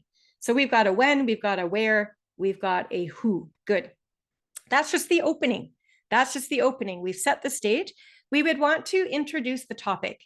So we want to use words that are respectful, but still confident to get our point across. So we might just say, although we've dined at Boston Pizza several times in the past, yesterday evening we found the food and the service disappointing. Can we say something like that? And now it captures the idea from the test. Okay, we need a purpose statement. So this is where you might just say, I'm writing to ask you for, could somebody actually give me the detail for point 3 on the screen? We have to ask the restaurant to resolve this problem. What are you going to ask the restaurant to do? Now that you've set it up, we know where you were, or where, when, who, we know what happened, the service and the meal were disappointing. What are you going to ask the restaurant to do about it? And there's probably a couple of different ideas. You just have to think of one that makes sense. Yeah. So I see ideas. This is what I would do. I would definitely ask for my money back. Absolutely. That's what I would do. In today's world, life is expensive. I would ask politely for a refund. That's one idea. What else? Some of you are asking for a gift card in the amount of your total bill. Sure. And that maybe builds some goodwill. That's suggesting to the Boston Pizza restaurant that you'd be willing to come back one more time to see if it's improved, provided that they made accommodations for you. So I think that's fair game as well. Yeah, those are probably two of the best requests you can make. I wouldn't just write to complain, because nobody will listen to you. Did you ever notice that? If all we do is complain about something, people tend to delete. But if you're asking for a tangible outcome, like a refund for the amount or a gift card, I think that would be probably very logical. Yeah. So that's all that needs to be said. After you've explained that the service and meal were disappointing, you might just say something like, I respectfully request a refund for the total amount of our bill, which was, and I would actually give the dollar amount, because I'm trying to go for as much detail as I can, which was $121.32. I don't know. I'm making it up. Okay. But that's the level of detail I want you to push yourself to do. Once you've established your opening, you would then go on, and keep in mind, we've already accomplished that third bulleted point. We've already asked the restaurant manager to give us the refund or whatever your solution was. So what's left now in your word count and in your remaining time is to start talking about the problems you had with the food. That's going to be one paragraph, because it's one main idea. Can I ask you for one particular dish that you ate at Boston Pizza? If you don't know the restaurant Boston Pizza, please make up something that sounds logical. The word pizza is in the name of this restaurant, so think of a pizza that you like to eat. But don't just say, I didn't enjoy the pizza. That's really general. If you're going for a level 5 or 7, that would be fine. If you're looking for a level 9 or higher, you want to be more specific. So Anto suggesting Hawaiian, and I'm getting other people, Paolo suggesting pizza with shrimp, a Greek pizza, you've got it. Can you see how all of those ideas are just so much more interesting than saying pizza, right? So for fun, let's go with chicken garlic pizza. Sure, that's the last option in the Zoom chat. So identify the dish you had first, and then explain what was wrong with that. So if you said to in your email, you know, my parents ordered a large chicken garlic pizza, but when it arrived to the table, it was, can you please finish that idea for me? What was wrong with it? That's the whole point. We have to explain what the problem was. So think of something logical. And the reason I think this is a good one to use is chicken. There's a lot of things that could go wrong with chicken in any food, let alone a pizza, right? So what are some things here that could be wrong? So some of you are saying chicken is overcooked. Sure. But when the pizza arrived to the table, the chicken was so overcooked that it was blackened and burnt on the bottom. Perfect. Yeah. Or a completely different, but equally as interesting idea, you might just say, when the pizza arrived to the table, the chicken was undercooked and there was a residue of red blood mixing into the cheese. That's pretty disgusting, but you could say it, couldn't you? Yeah. And somebody else just wrote in there to say the chicken was raw, which of course is a health hazard. You can get very sick if you eat raw chicken, right? So again, you don't have to list 10 problems. You want one or two. So maybe the pizza arrived, the chicken was overcooked and burnt, and there wasn't enough cheese. I always like to think of 2 examples. That's just me. I always go for as much detail as I can. And after you've listed that one dish, you would probably think of a second dish that you had. And maybe this is a pasta dish. Maybe this one is your shrimp fettuccine Alfredo.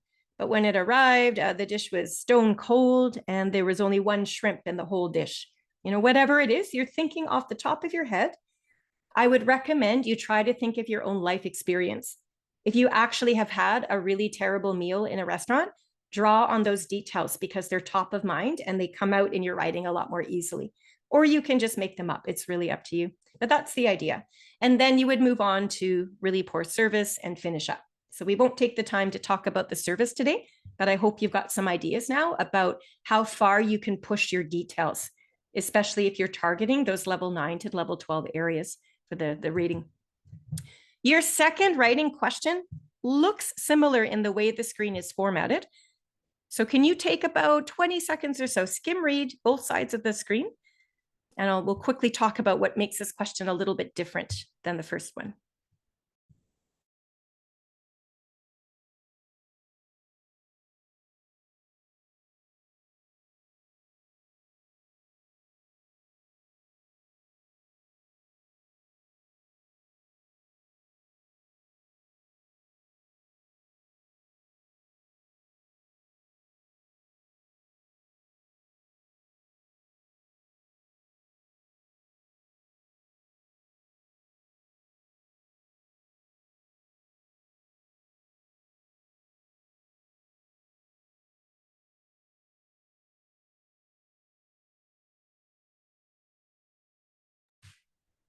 Okay, so again, how many of you also double checked? This is responding to a survey question. You would be starting with 26 minutes on the screen here. So this one tells you it's a survey given to you by the city.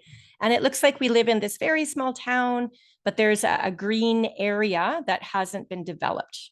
So we're being sent a survey for input so we can decide what we'd like to have happen to this particular green space.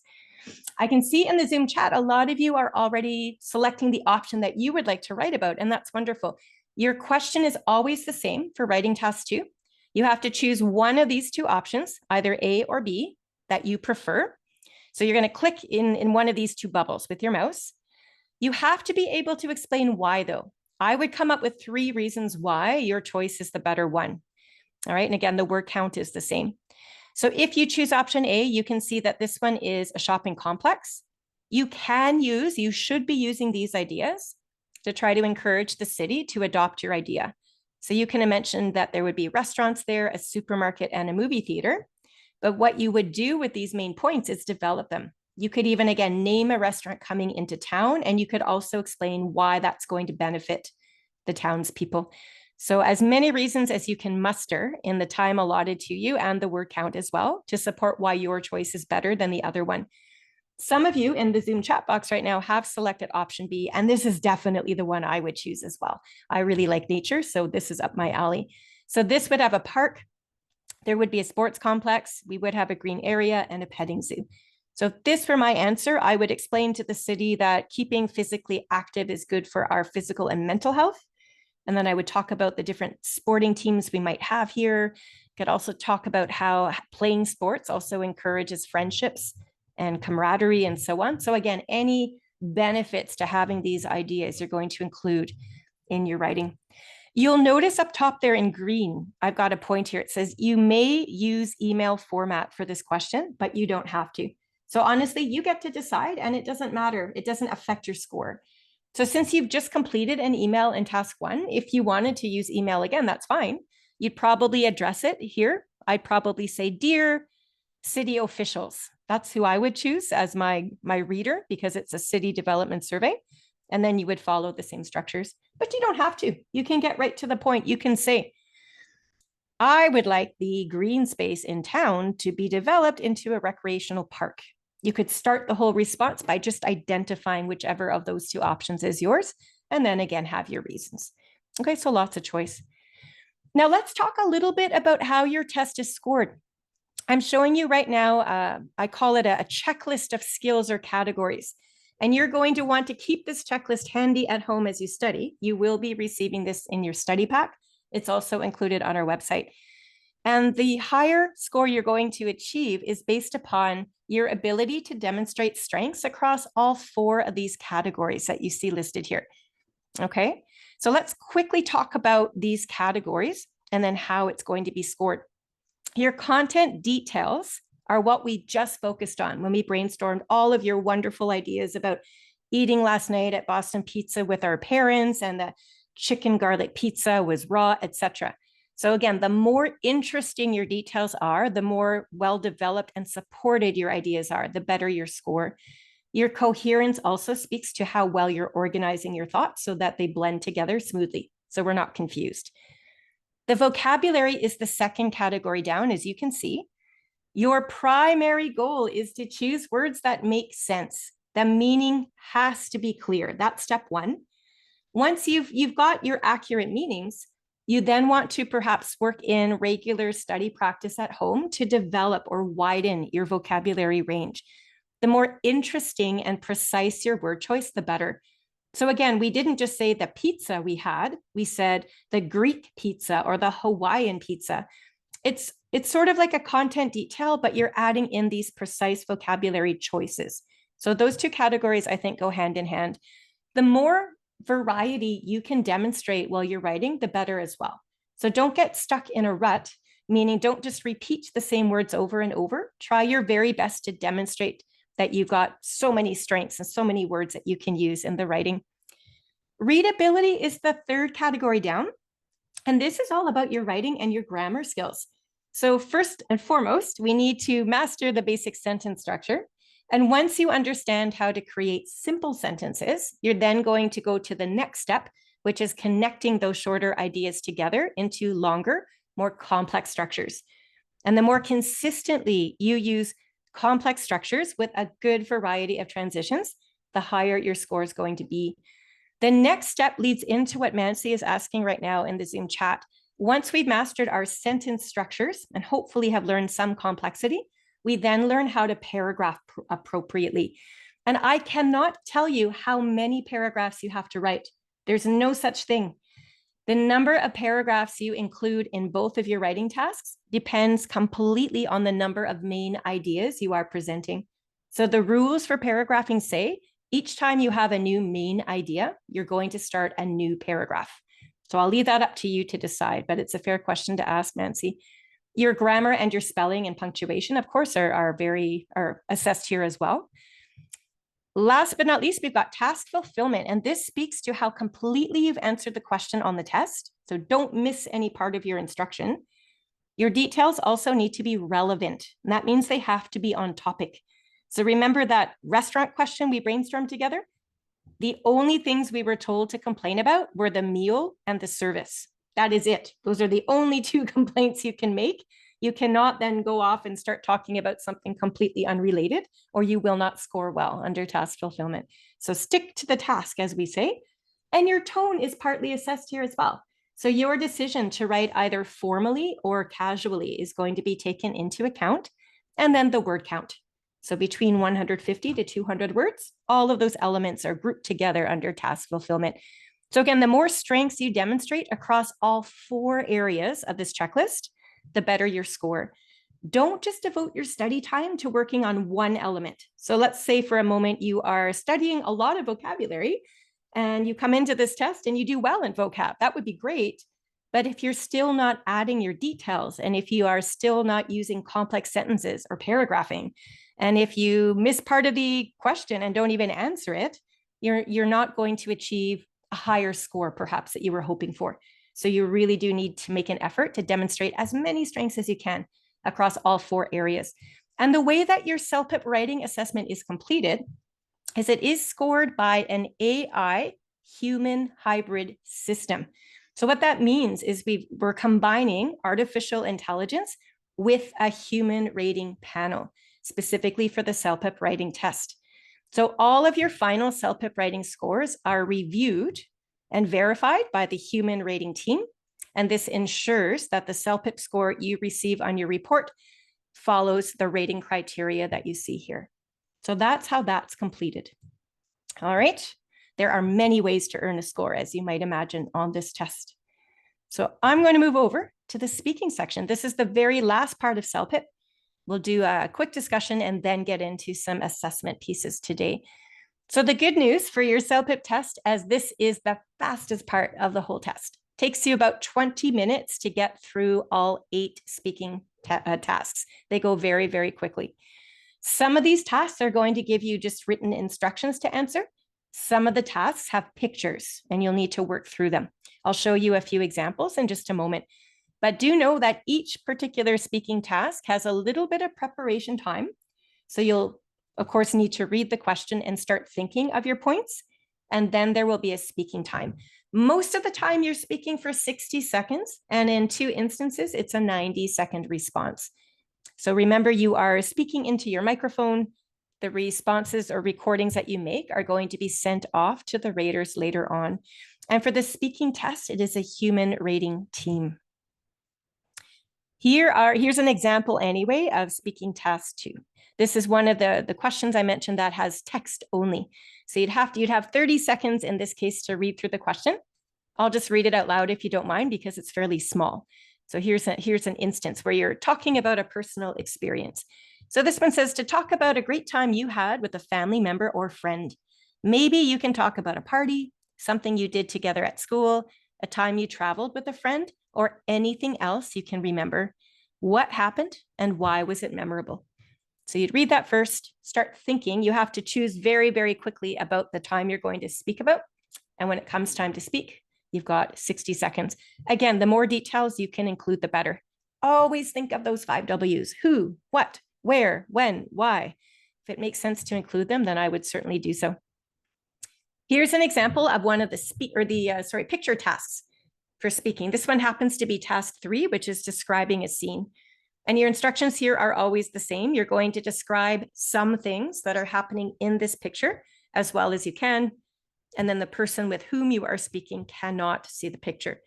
So it's up to you to use interesting descriptive vocabulary to paint the scene in your listener's mind. Really strong action words and descriptive ideas are going to help build this picture. And last but not least, I'll just mention how task 5 is completed, because it is the only part of the CELPIP test divided into 2 parts. So it might be a bit confusing before you do it yourself.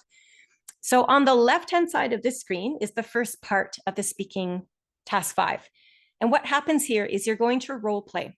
The instructions tell you, usually you're speaking to a family member or a friend. And they'll give you 2 pictures, as you can see. And this picture is all about selecting a house that would be most suitable for the family. So in the first part, you get 60 seconds to simply read the information and click on the picture that you're going to speak about. This is the item that you are adopting and that you want your family or your friend to agree with you. When that first minute is up, the computer moves you automatically to part 2. And this is what you're looking at here on the right-hand side. So the same image you've already selected, it looks to me like it's this single detached family home here on the right. You can see it's been highlighted. I guess the test taker must have clicked on that to select it. You're actually given another minute because your family in this case is suggesting yet a different idea. This one looks like a little red cottage in the woods. So you've got 1 more minute of prep time to read over that information. And your whole role here is to think of ideas to explain to your family that this single detached family home is the much better choice for the family versus that little red cabin in the woods. And when you do speak and role play, you will be speaking aloud for a full minute. Okay, so don't let the 2 parts of this task trip you up. You're still adopting the same assessment criteria, but there are 2 parts and you're only speaking in the very last part for that one. The scoring is pretty much the same as we looked at the categories here from the writing assessment, but the major difference is you can notice the 3rd category down says listenability. Because the raters that are listening to the recordings you're making, they do not have a transcript in front of you, or in front of them rather. So there's no way for them to be able to assess things like paragraphs and so on. So listenability instead is your ability, I guess, to speak naturally and clearly so that the raters and other people can easily understand you. Think about your speech presentation. So at home, when you're practicing, make sure that you are speaking loudly enough at a comfortable speed. Your pronunciation is clear. We try our best not to pause for too long or not to interject too often either. So we don't want to say and ah too much, or it starts to interrupt the flow. Now, even though the raters are just listening to your recordings and they don't have a transcript, they can still determine, I guess, if you're speaking in complete sentences with the correct grammar structure. So that is still going to be part of your score, exactly as it would be assessed in the writing. So aim for that too. And once again, you'll get an individual score in each of those 8 tasks. The scores are averaged together to come up with your overall speaking score that you'll see on the score report. And it's always going to be your ability to demonstrate as many strengths as possible across this entire chart. You're never just focusing on one category to determine the score. So to that end, let's get into, this is the last part of our session today. Let's get into some sample response analysis, looking at real test takers writing pieces. Okay, so I'll remind you of the scoring chart. We looked at this earlier today. So the top score anybody might achieve is a level 12. So of the 4 responses we're going to analyze now, we'll do 2 in writing and then 2 in speaking. I'll let you know right now that we selected these responses because they fell under one of these particular categories. So at some point in random order, we will be seeing a level 5, an 8, a 9, and a 12. And we picked these levels out specifically because they target a lot of the common goals that many of you are hoping to achieve most likely. So think of your level 5 as more of a beginner. Your 8 would be low intermediate, and then 9 is full on intermediate. Level 12 would be advanced. So by the time we finish analyzing these responses, I think you'll see that, or you'll have a better understanding anyways of beginner, intermediate, and advanced level scoring. So it helps you achieve the score you need. So first things first, can you take about 20 seconds or so, 30 seconds maybe, to read the question to yourself? And then we'll get into it.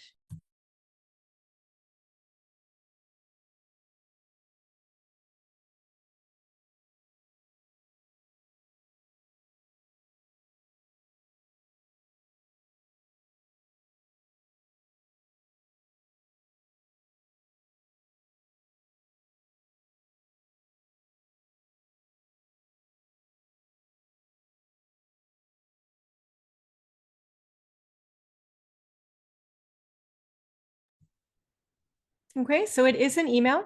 We are emailing the chief librarian. We've got 3 particular tasks, those bulleted points that we absolutely must address. But the whole purpose here is to ask the librarian to keep that library open every day of the week, right? Right now it's closed Sundays and Mondays. So that's the whole crux of this question. So I've got 2 different test taker answers, and here we're going to start with this one. So if you look at the very bottom, you'll notice the signature of our celpip test taker. His name is Larry. All right, and then I'll ask you, take about 20 seconds or so to skim read this over. Maybe you can start identifying strengths and weaknesses that you're noticing and share them in the Zoom chat. But I'm going to guide us through a discussion and we'll analyze Larry's work. But read it first.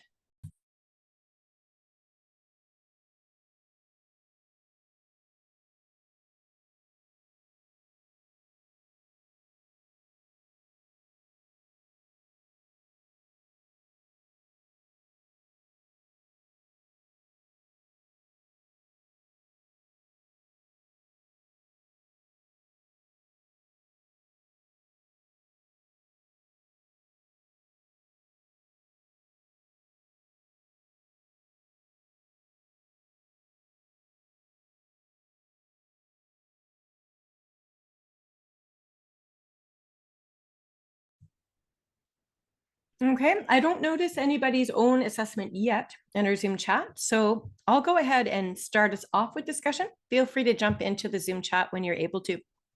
Note that all of these transcripts you're going to receive in your study packs. So we'll talk about them now, but you'll be able to go over them again later on when you're fresh.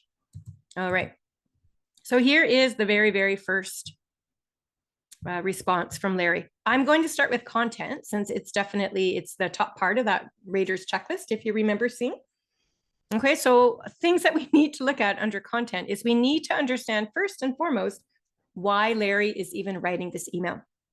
I'll direct your attention to his greeting. Do you see where it says, "Dear Sir, Madam"?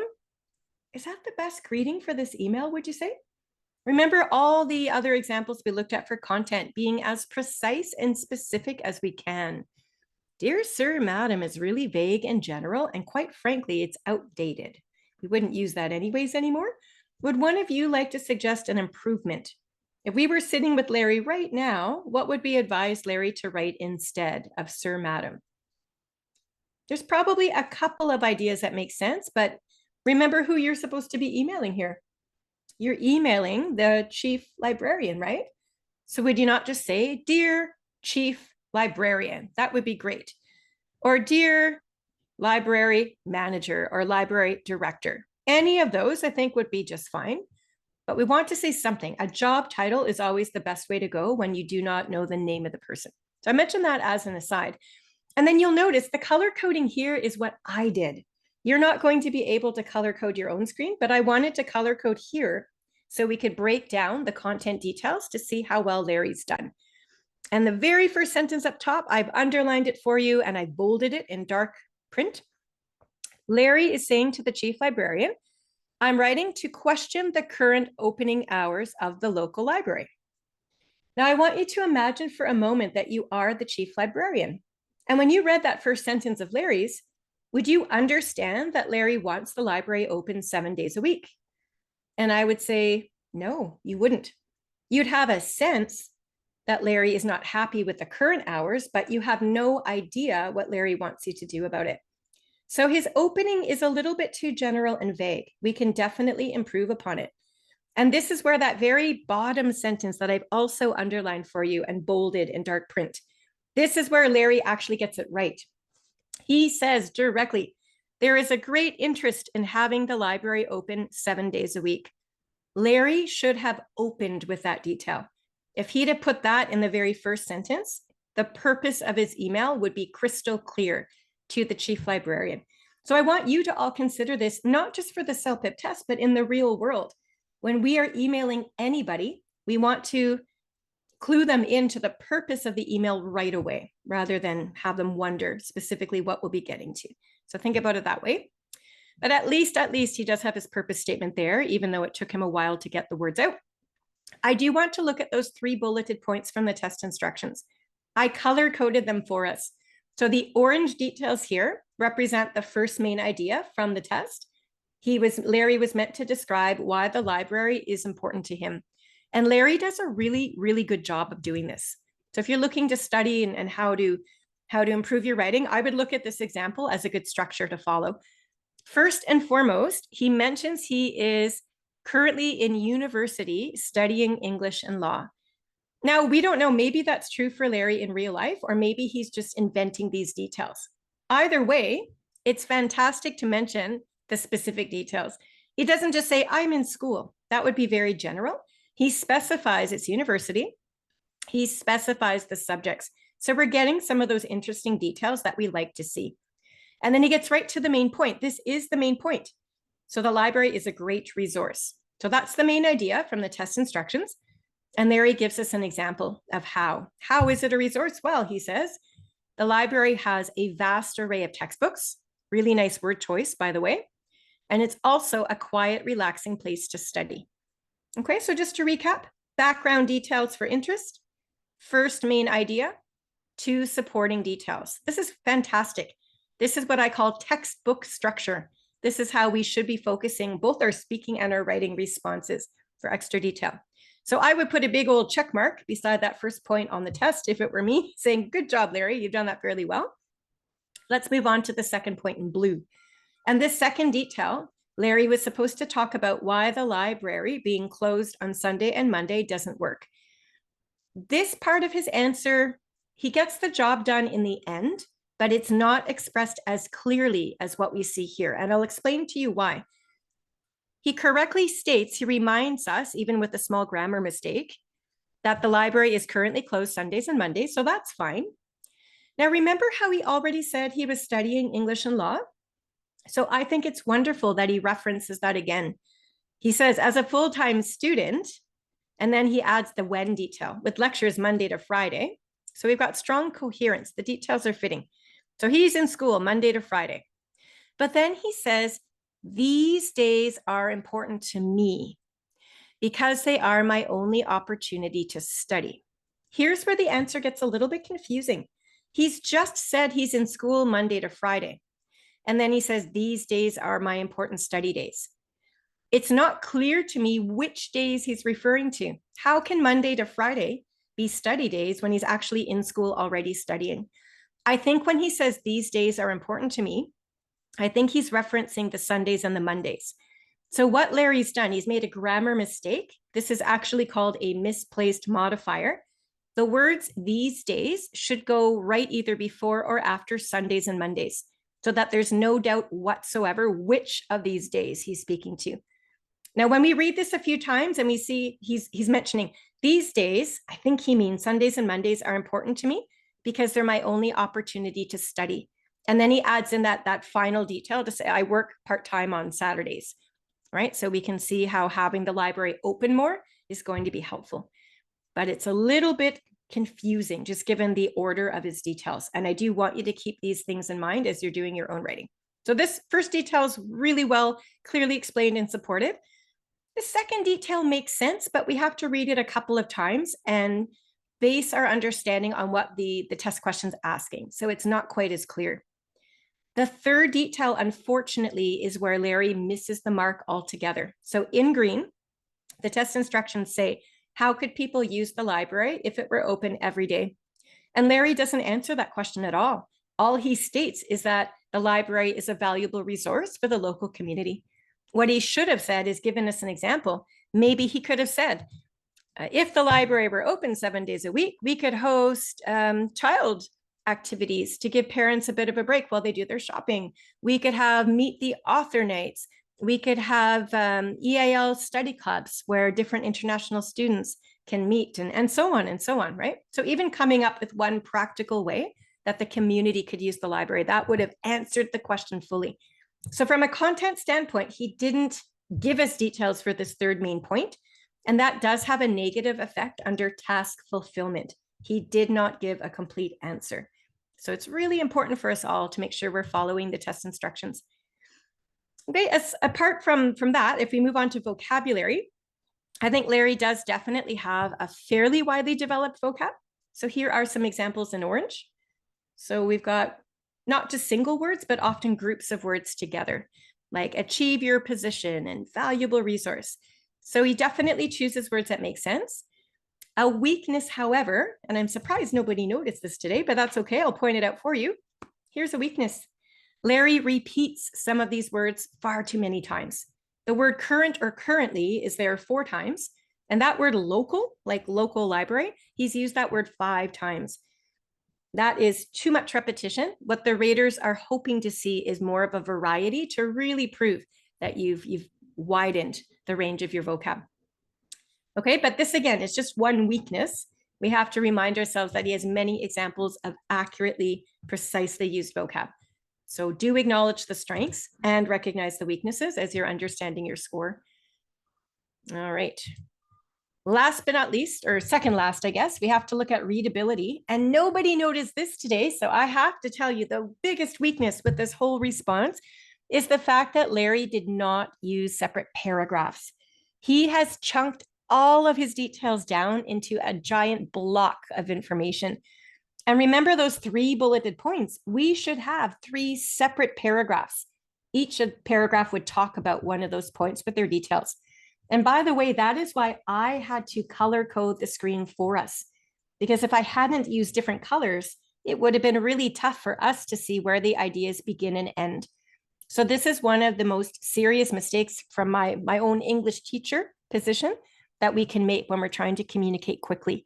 So please do make sure you know how to paragraph information. So yes, that is a serious mistake, but it's only one mistake. And we still have to remember that most of the grammar, most of the writing skills we see are done fairly accurately.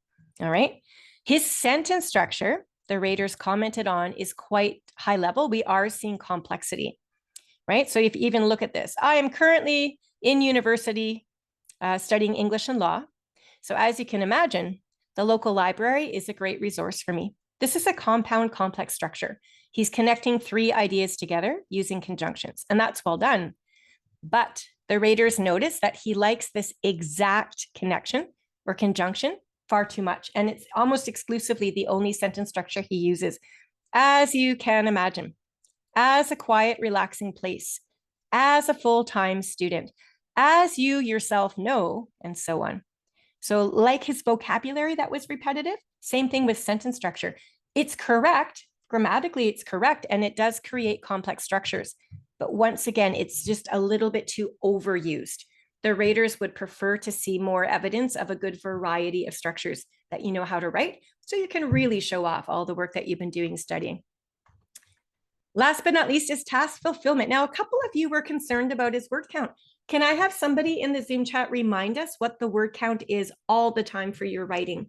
This is something you all need to have memorized, in my opinion, before you take CELPIP.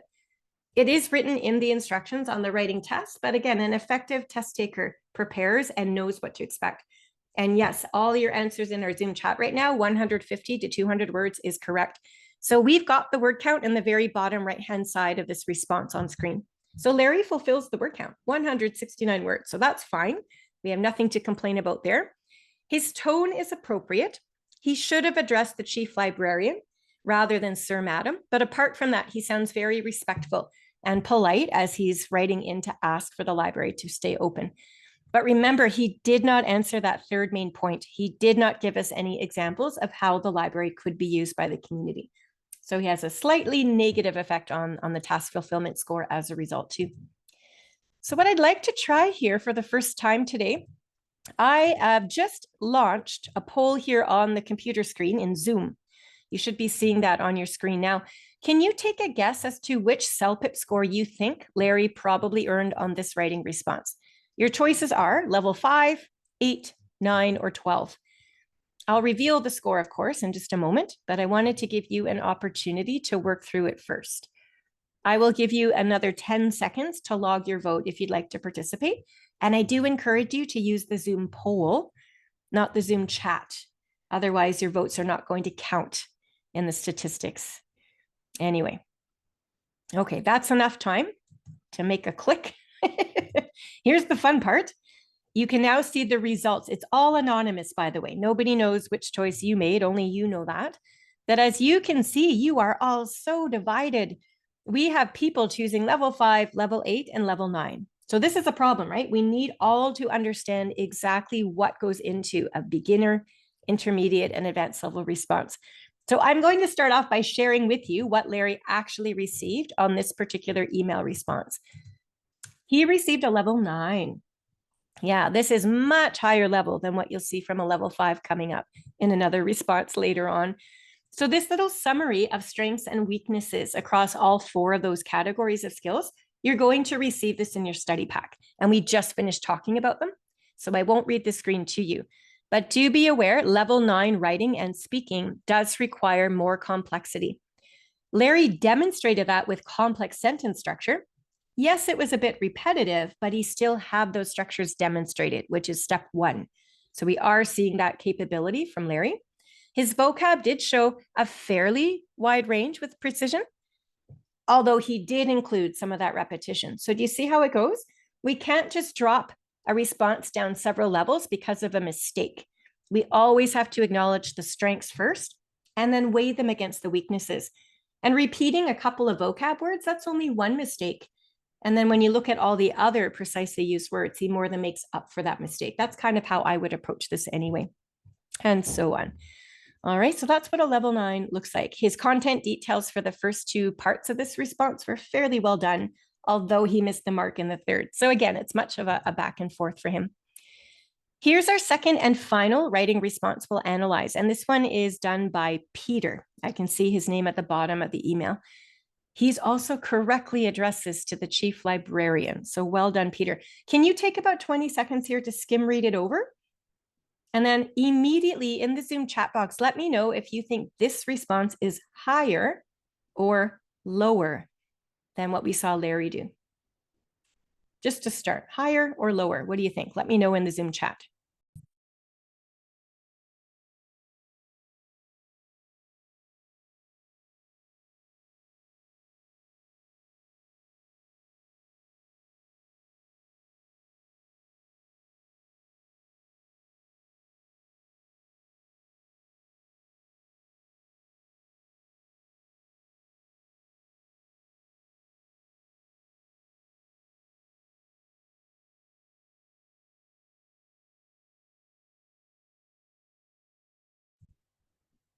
All right, unanimously in the Zoom chat, everybody correctly stated that Peter's ability here in writing is definitely higher than what we saw Larry. Now, we already know that Larry got a level 9. So if you remember the choices that you voted upon, you should already know what score Peter got. I will reveal the direct score in just a moment, but let's have a quick discussion about the strengths that Peter is demonstrating here, much more so even than we saw from Larry. So again, starting with the content, there is a purpose statement, and Peter actually states his purpose down here at the bottom. Generally, I would say more advanced level writers have the capability of making a strong case for whatever it is they need and then hitting us with the purpose. So it's right here. Please consider my request to keep this important municipal service open 7 days a week. Look at how polite and respectful the language is. That helps him under task fulfillment. Look at the wonderful vocabulary. Important municipal service is a high-level way of saying library. And then again, the whole point of writing this question is to ask for the library to be open 7 days a week. So his purpose statement is executed much more effectively than what we saw from Larry. So already higher level there. Every single paragraph he's included here discusses one of those main points from the test instructions. And we won't dive into them with a fine-tooth comb right now, but perhaps we can look at just one of them. So his first paragraph, this is the one that talks about why the library is important to him. So before he comes up with his reasons, look at all the background detail he gives us. He mentions particularly which library. It's Toronto's public library. He even specifies the branch. It's the one on Elm Street. Think back to Larry's answer. He just said library. He didn't specify where. So already Peter is thinking ahead. He's thinking of those 5 W's. Who, what, where, when, why. Which of those details make sense here? And he's got the where in spades. What else Peter does to identify himself as an advanced level writer is he gets a little fancy and creative by comparing the Toronto Public Library to a hidden gem. This is almost poetic in a way. A hidden gem, like a gemstone, like a diamond, a ruby, an emerald. All of those gems, they're very valuable and precious. So by referring to the library as a hidden gem, he's suggesting that the library is indeed valuable. But he's not directly telling us that. He's making it appear as a higher level, almost like a metaphor, a comparison. Lots and lots of clues that he's an advanced level writer. And then he finally gets to the meat of the question. He has to say why the library is important. He uses the same idea Larry did. Both men said there's a good range of books. I think Larry said a vast array of books. Yeah, both are the same idea. But what Peter does more so than what Larry did is Peter specifies. We have fiction, we have nonfiction. And then he even adds a blurb about having contemporary DVDs and CDs. So entertainment needs. So he's added more detail and he's also been more precise about it. So lots of reasons or evidence to suggest that Peter is definitely a higher level score, has a higher level score. I will point out a grammatical error here because even advanced level writers might have little mistakes, and that's okay. So this sentence, when Peter writes, plus your friendly staff who can always recommend me a great title, this sentence is what we call a fragment. It's actually not a complete sentence. To correct it, all we'd have to do is remove this one word, and then it would be correct. But what the raters would do is they would recognize this as a grammar mistake, but it's such a small mistake, it does not affect our ability to understand the idea. And then when you look at all of the other wonderful ideas that he's already written, we can forgive him for a little mistake. So it is still very possible to achieve a level 12 even if you've got a few mistakes here and there, and you all need to know that. I think that's reassuring.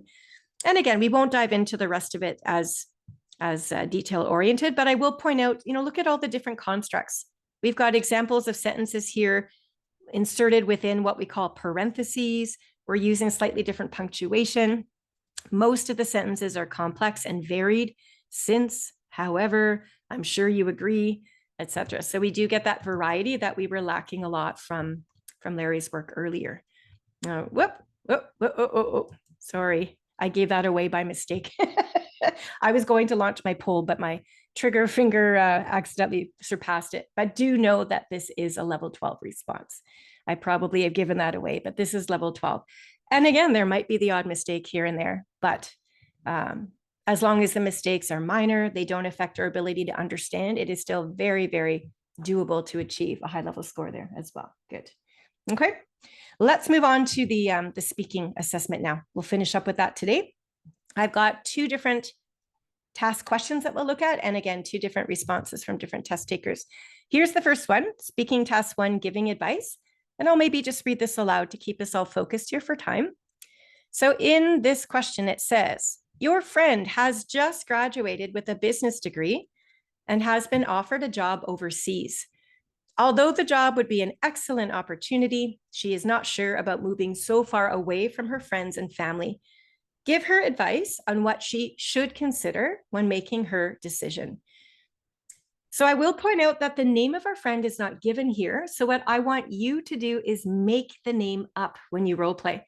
Making up names is one of the easiest ways to get these content details in.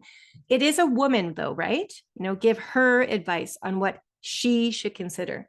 So just think of a woman's name and plan your answer accordingly around that. So what I'd like to do as I play for you this man's response, and we will vote on the score in just a moment, I'm going to show you the transcript so we can all follow along, and you'll get this transcript in your study pack. Remember that the raters listening to the recordings, they do not have a transcript. But again, we'll use one just to help us out as we study. So listen to the man speak. I'm going to ask you some questions after you've heard him speak. We'll talk quickly about his actual speech presentation, and then we'll get into the content and vocab, and I'll have you guess his score. So let's see how well he's done here. First, I'd like to say congratulations to you for your graduation. And I heard that you get offer from overseas.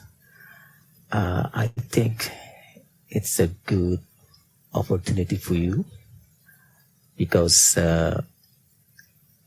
it's a wide world, and based on my experience, when I get offer from overseas, I start looking for the company, do this research and find as much as you can information about the cities that you were living, and you better find out the weather there. You can't because you need to buy clothes that are appropriate with the weather, and also you need information about how to open a bank account there, and you need to know if you have any friends.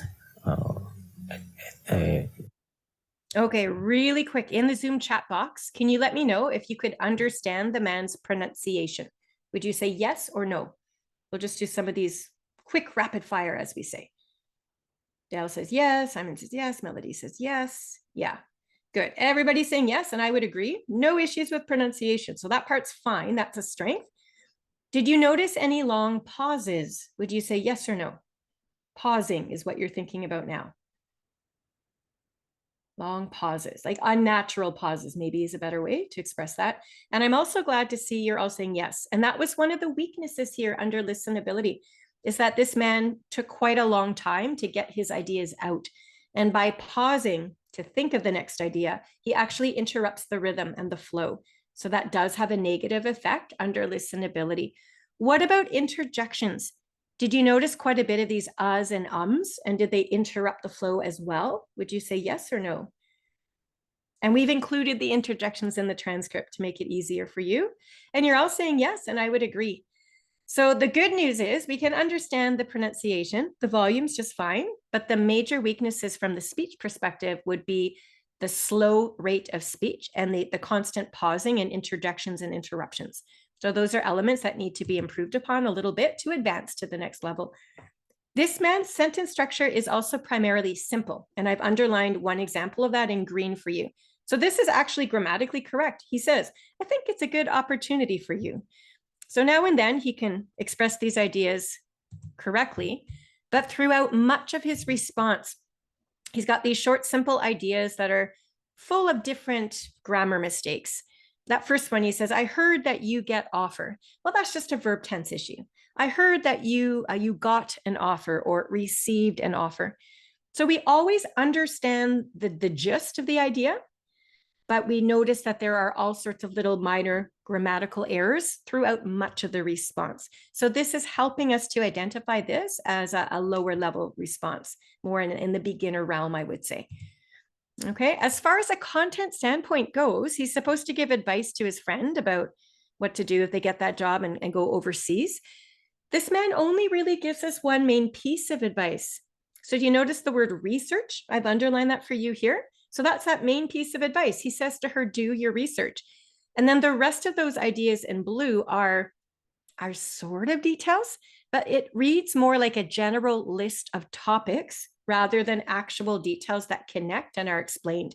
So when the man generally says research, he goes off in all sorts of directions. Research the city, the weather, the clothes, how to open a bank account, something about friends. We didn't have a chance to develop that idea. So rather than just list general ideas, if you're speaking or writing, please try to fully expand on those details with examples. Remember how Larry did that earlier? He said, I'm a university student studying English and law, and because I'm in school from Monday to Friday, I need extra time to study. So he took great effort to connect and explain his ideas, whereas this response is definitely more general. We don't have a lot of those specific examples, at least not ones that are connected.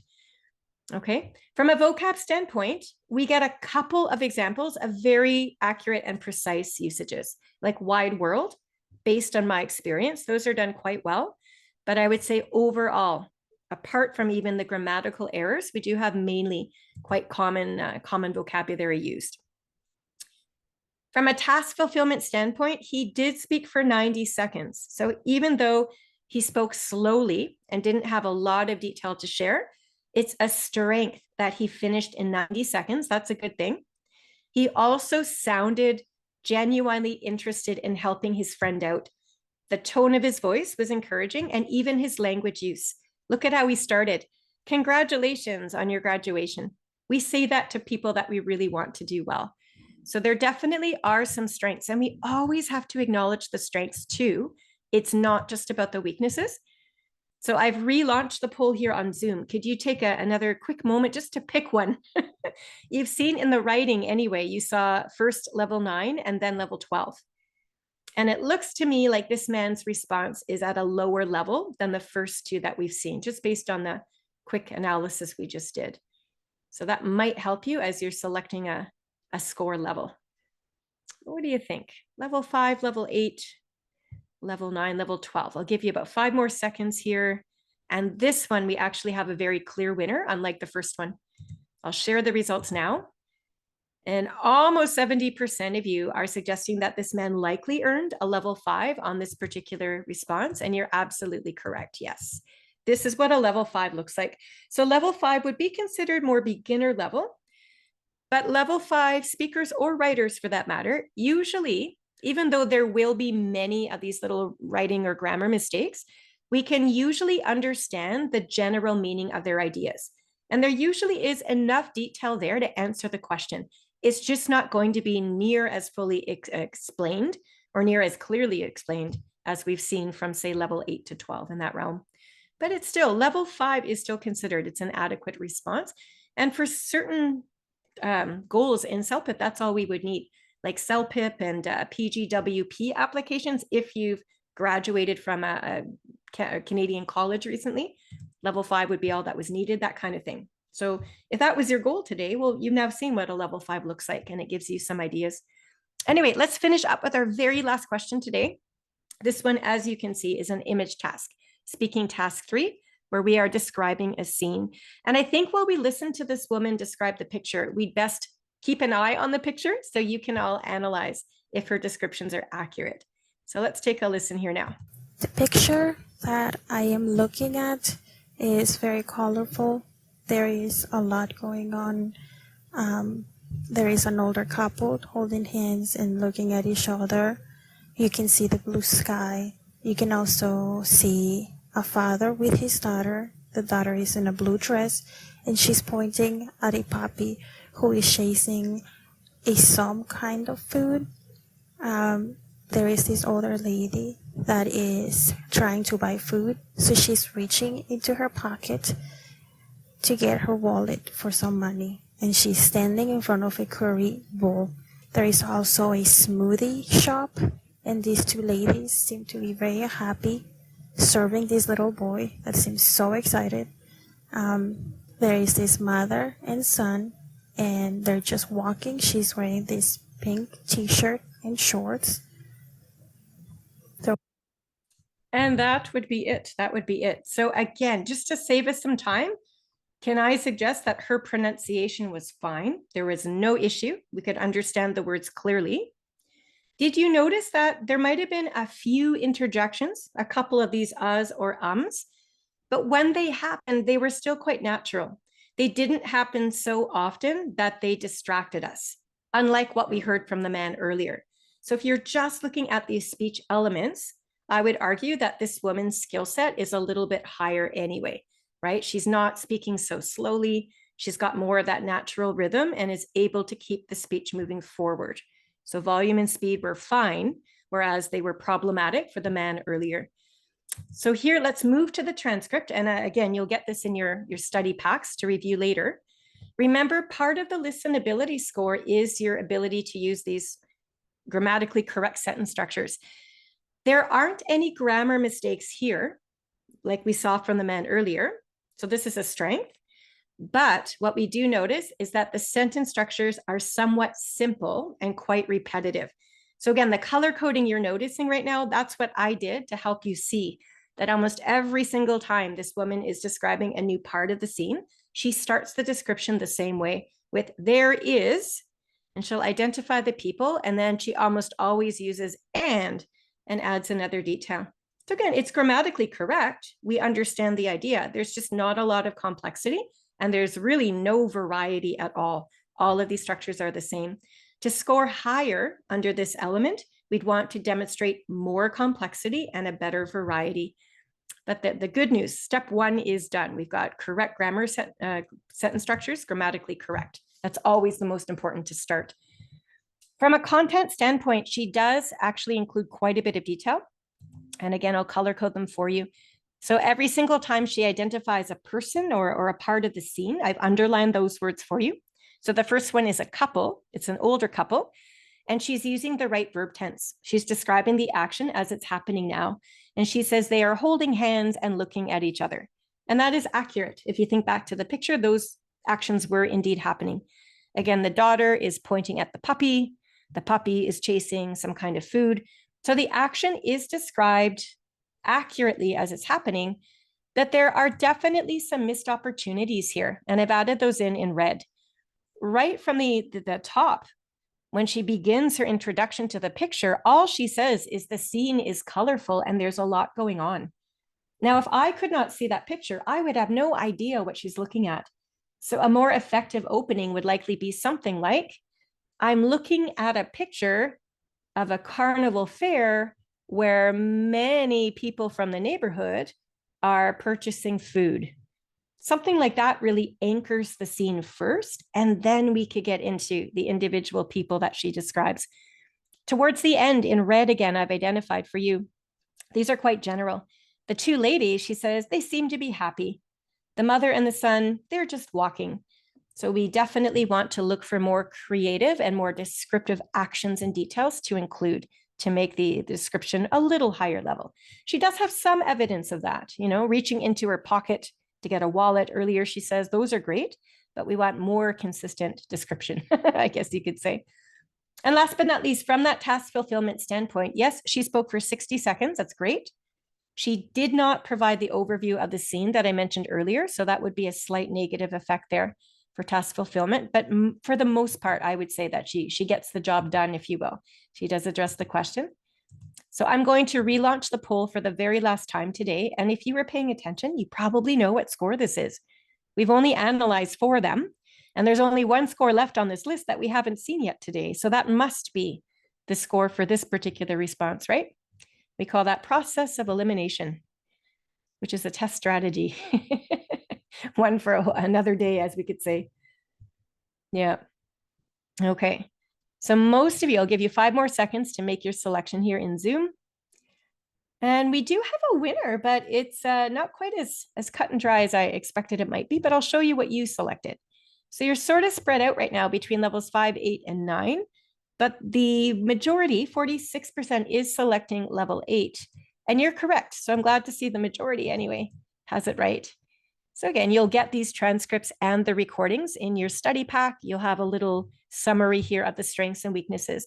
So what really, really distinguishes level 8 here from the level 9, which was Larry's writing piece, that was the first writing piece we looked at, that one giant paragraph. What really distinguishes them from each other is the level of detail and the level of complexity that is demonstrated. Again, not just in the content details, but also in the vocabulary choice, also in the sentence structure, also in the variety of ideas and words that we're getting. So when you do get your study pack, I really want you to pay attention, especially to that level 9 and this level 8. And it should be fairly obvious to you when you look for those specific skills. You're going to see that even though Larry didn't paragraph his ideas as he should have, he has so many more specific descriptive ideas, and overall the response is more interesting. So that's pretty typical to separate the level 8 and 9. Anyway, we are finished our session, so I'm going to quickly remind you about some important elements for CELPIP. We've covered this already. We know that you can right now take CELPIP if you are applying for your postgraduate work permit. So I thought I'd mention that again. If you've got any last minute questions about the CELPIP test, this is a great time to pop those into the Zoom chat, as we'll be logging out in just a minute or two. But we do have other CELPIP webinars you can register for, and you'll find our current listing of upcoming sessions right on the celpip.ca website. So go to the homepage and just type in /webinars, and it will bring you right to this section. So all of these sessions are free. You will get a study pack after you've attended them. If it was a writing or speaking session, then you'll also get the sample responses too, included in a study pack, which is really nice. You also get those 2 free practice tests available right on the website, celpip.ca. So those are excellent to do for more practice for you. If you wanted more practice with the speaking and writing assessments, and we just touched on that in the last half hour today, you can visit our website, celpip.ca, and under the free prep material section, you're going to see this. It's called the score comparison chart. And you have 2 different writing responses and 2 different speaking responses from real test takers that answer the questions here online.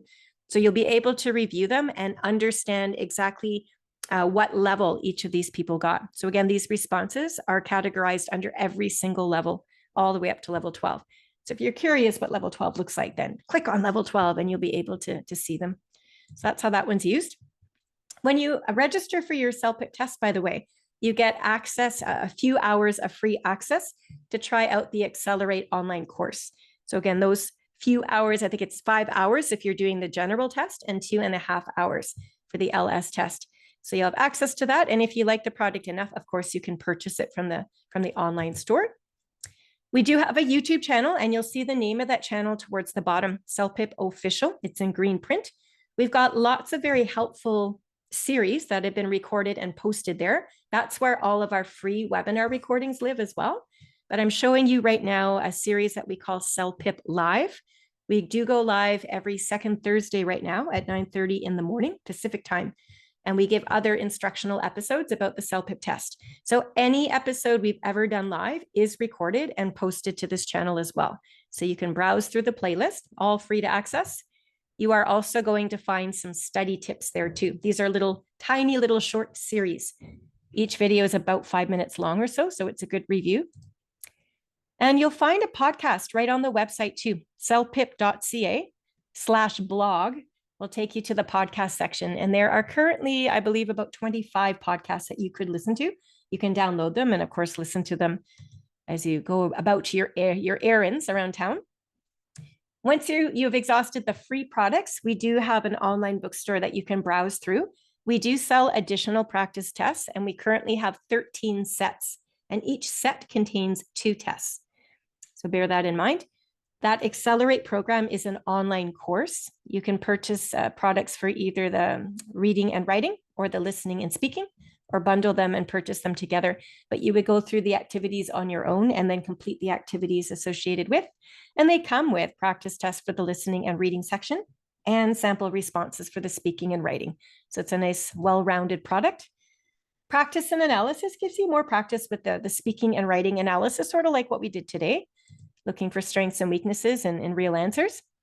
There are ebooks for purchase too. There's a study guide and also a common CELPIP error book. There's also a textbook called The Focus. And last but not least, there's one print book left in our bookstore, if we call it that. It's a vocabulary skills workbook. And the only way to purchase this now is to follow the links we provide on our website. It'll take you to the Chapters bookstore. And Chapters is a Canadian bookstore chain. So you can either order the book through them, or you can go right into a Chapters bookstore in person and purchase it there if they have it in stock. So that would be your last item to mention. I am going to leave you today with your with all of the social media channels here in case you're interested in subscribing to the channel so that you don't miss out on upcoming announcements. You notice again for YouTube as a reminder about the times that we go live there, and same with Instagram. We tend to go live on Instagram once a month. It's always a Monday at 9 in the morning. And this is a casual session where we can answer questions about CELPIP as compared to YouTube, where we give instructional episodes. We also have our email customer service up top there. You see it, info@celpip.ca. So if later you've got questions, especially about test registrations, that would be a really good place to start with. All right. And I'm looking now, as I look into the Zoom chat here, I don't see any other questions outstanding. There were a few, and I see my colleague Simon has been able to answer. So that's great. Perfect. Okay. Well, thank you so much for joining us, everybody. I appreciate your efforts and your details and ideas that you did share in the Zoom chat. I hope today's session does give you a good background and introduction to the test. And we might just see you again for another one of our language element webinars. Take care, everybody. Bye-bye.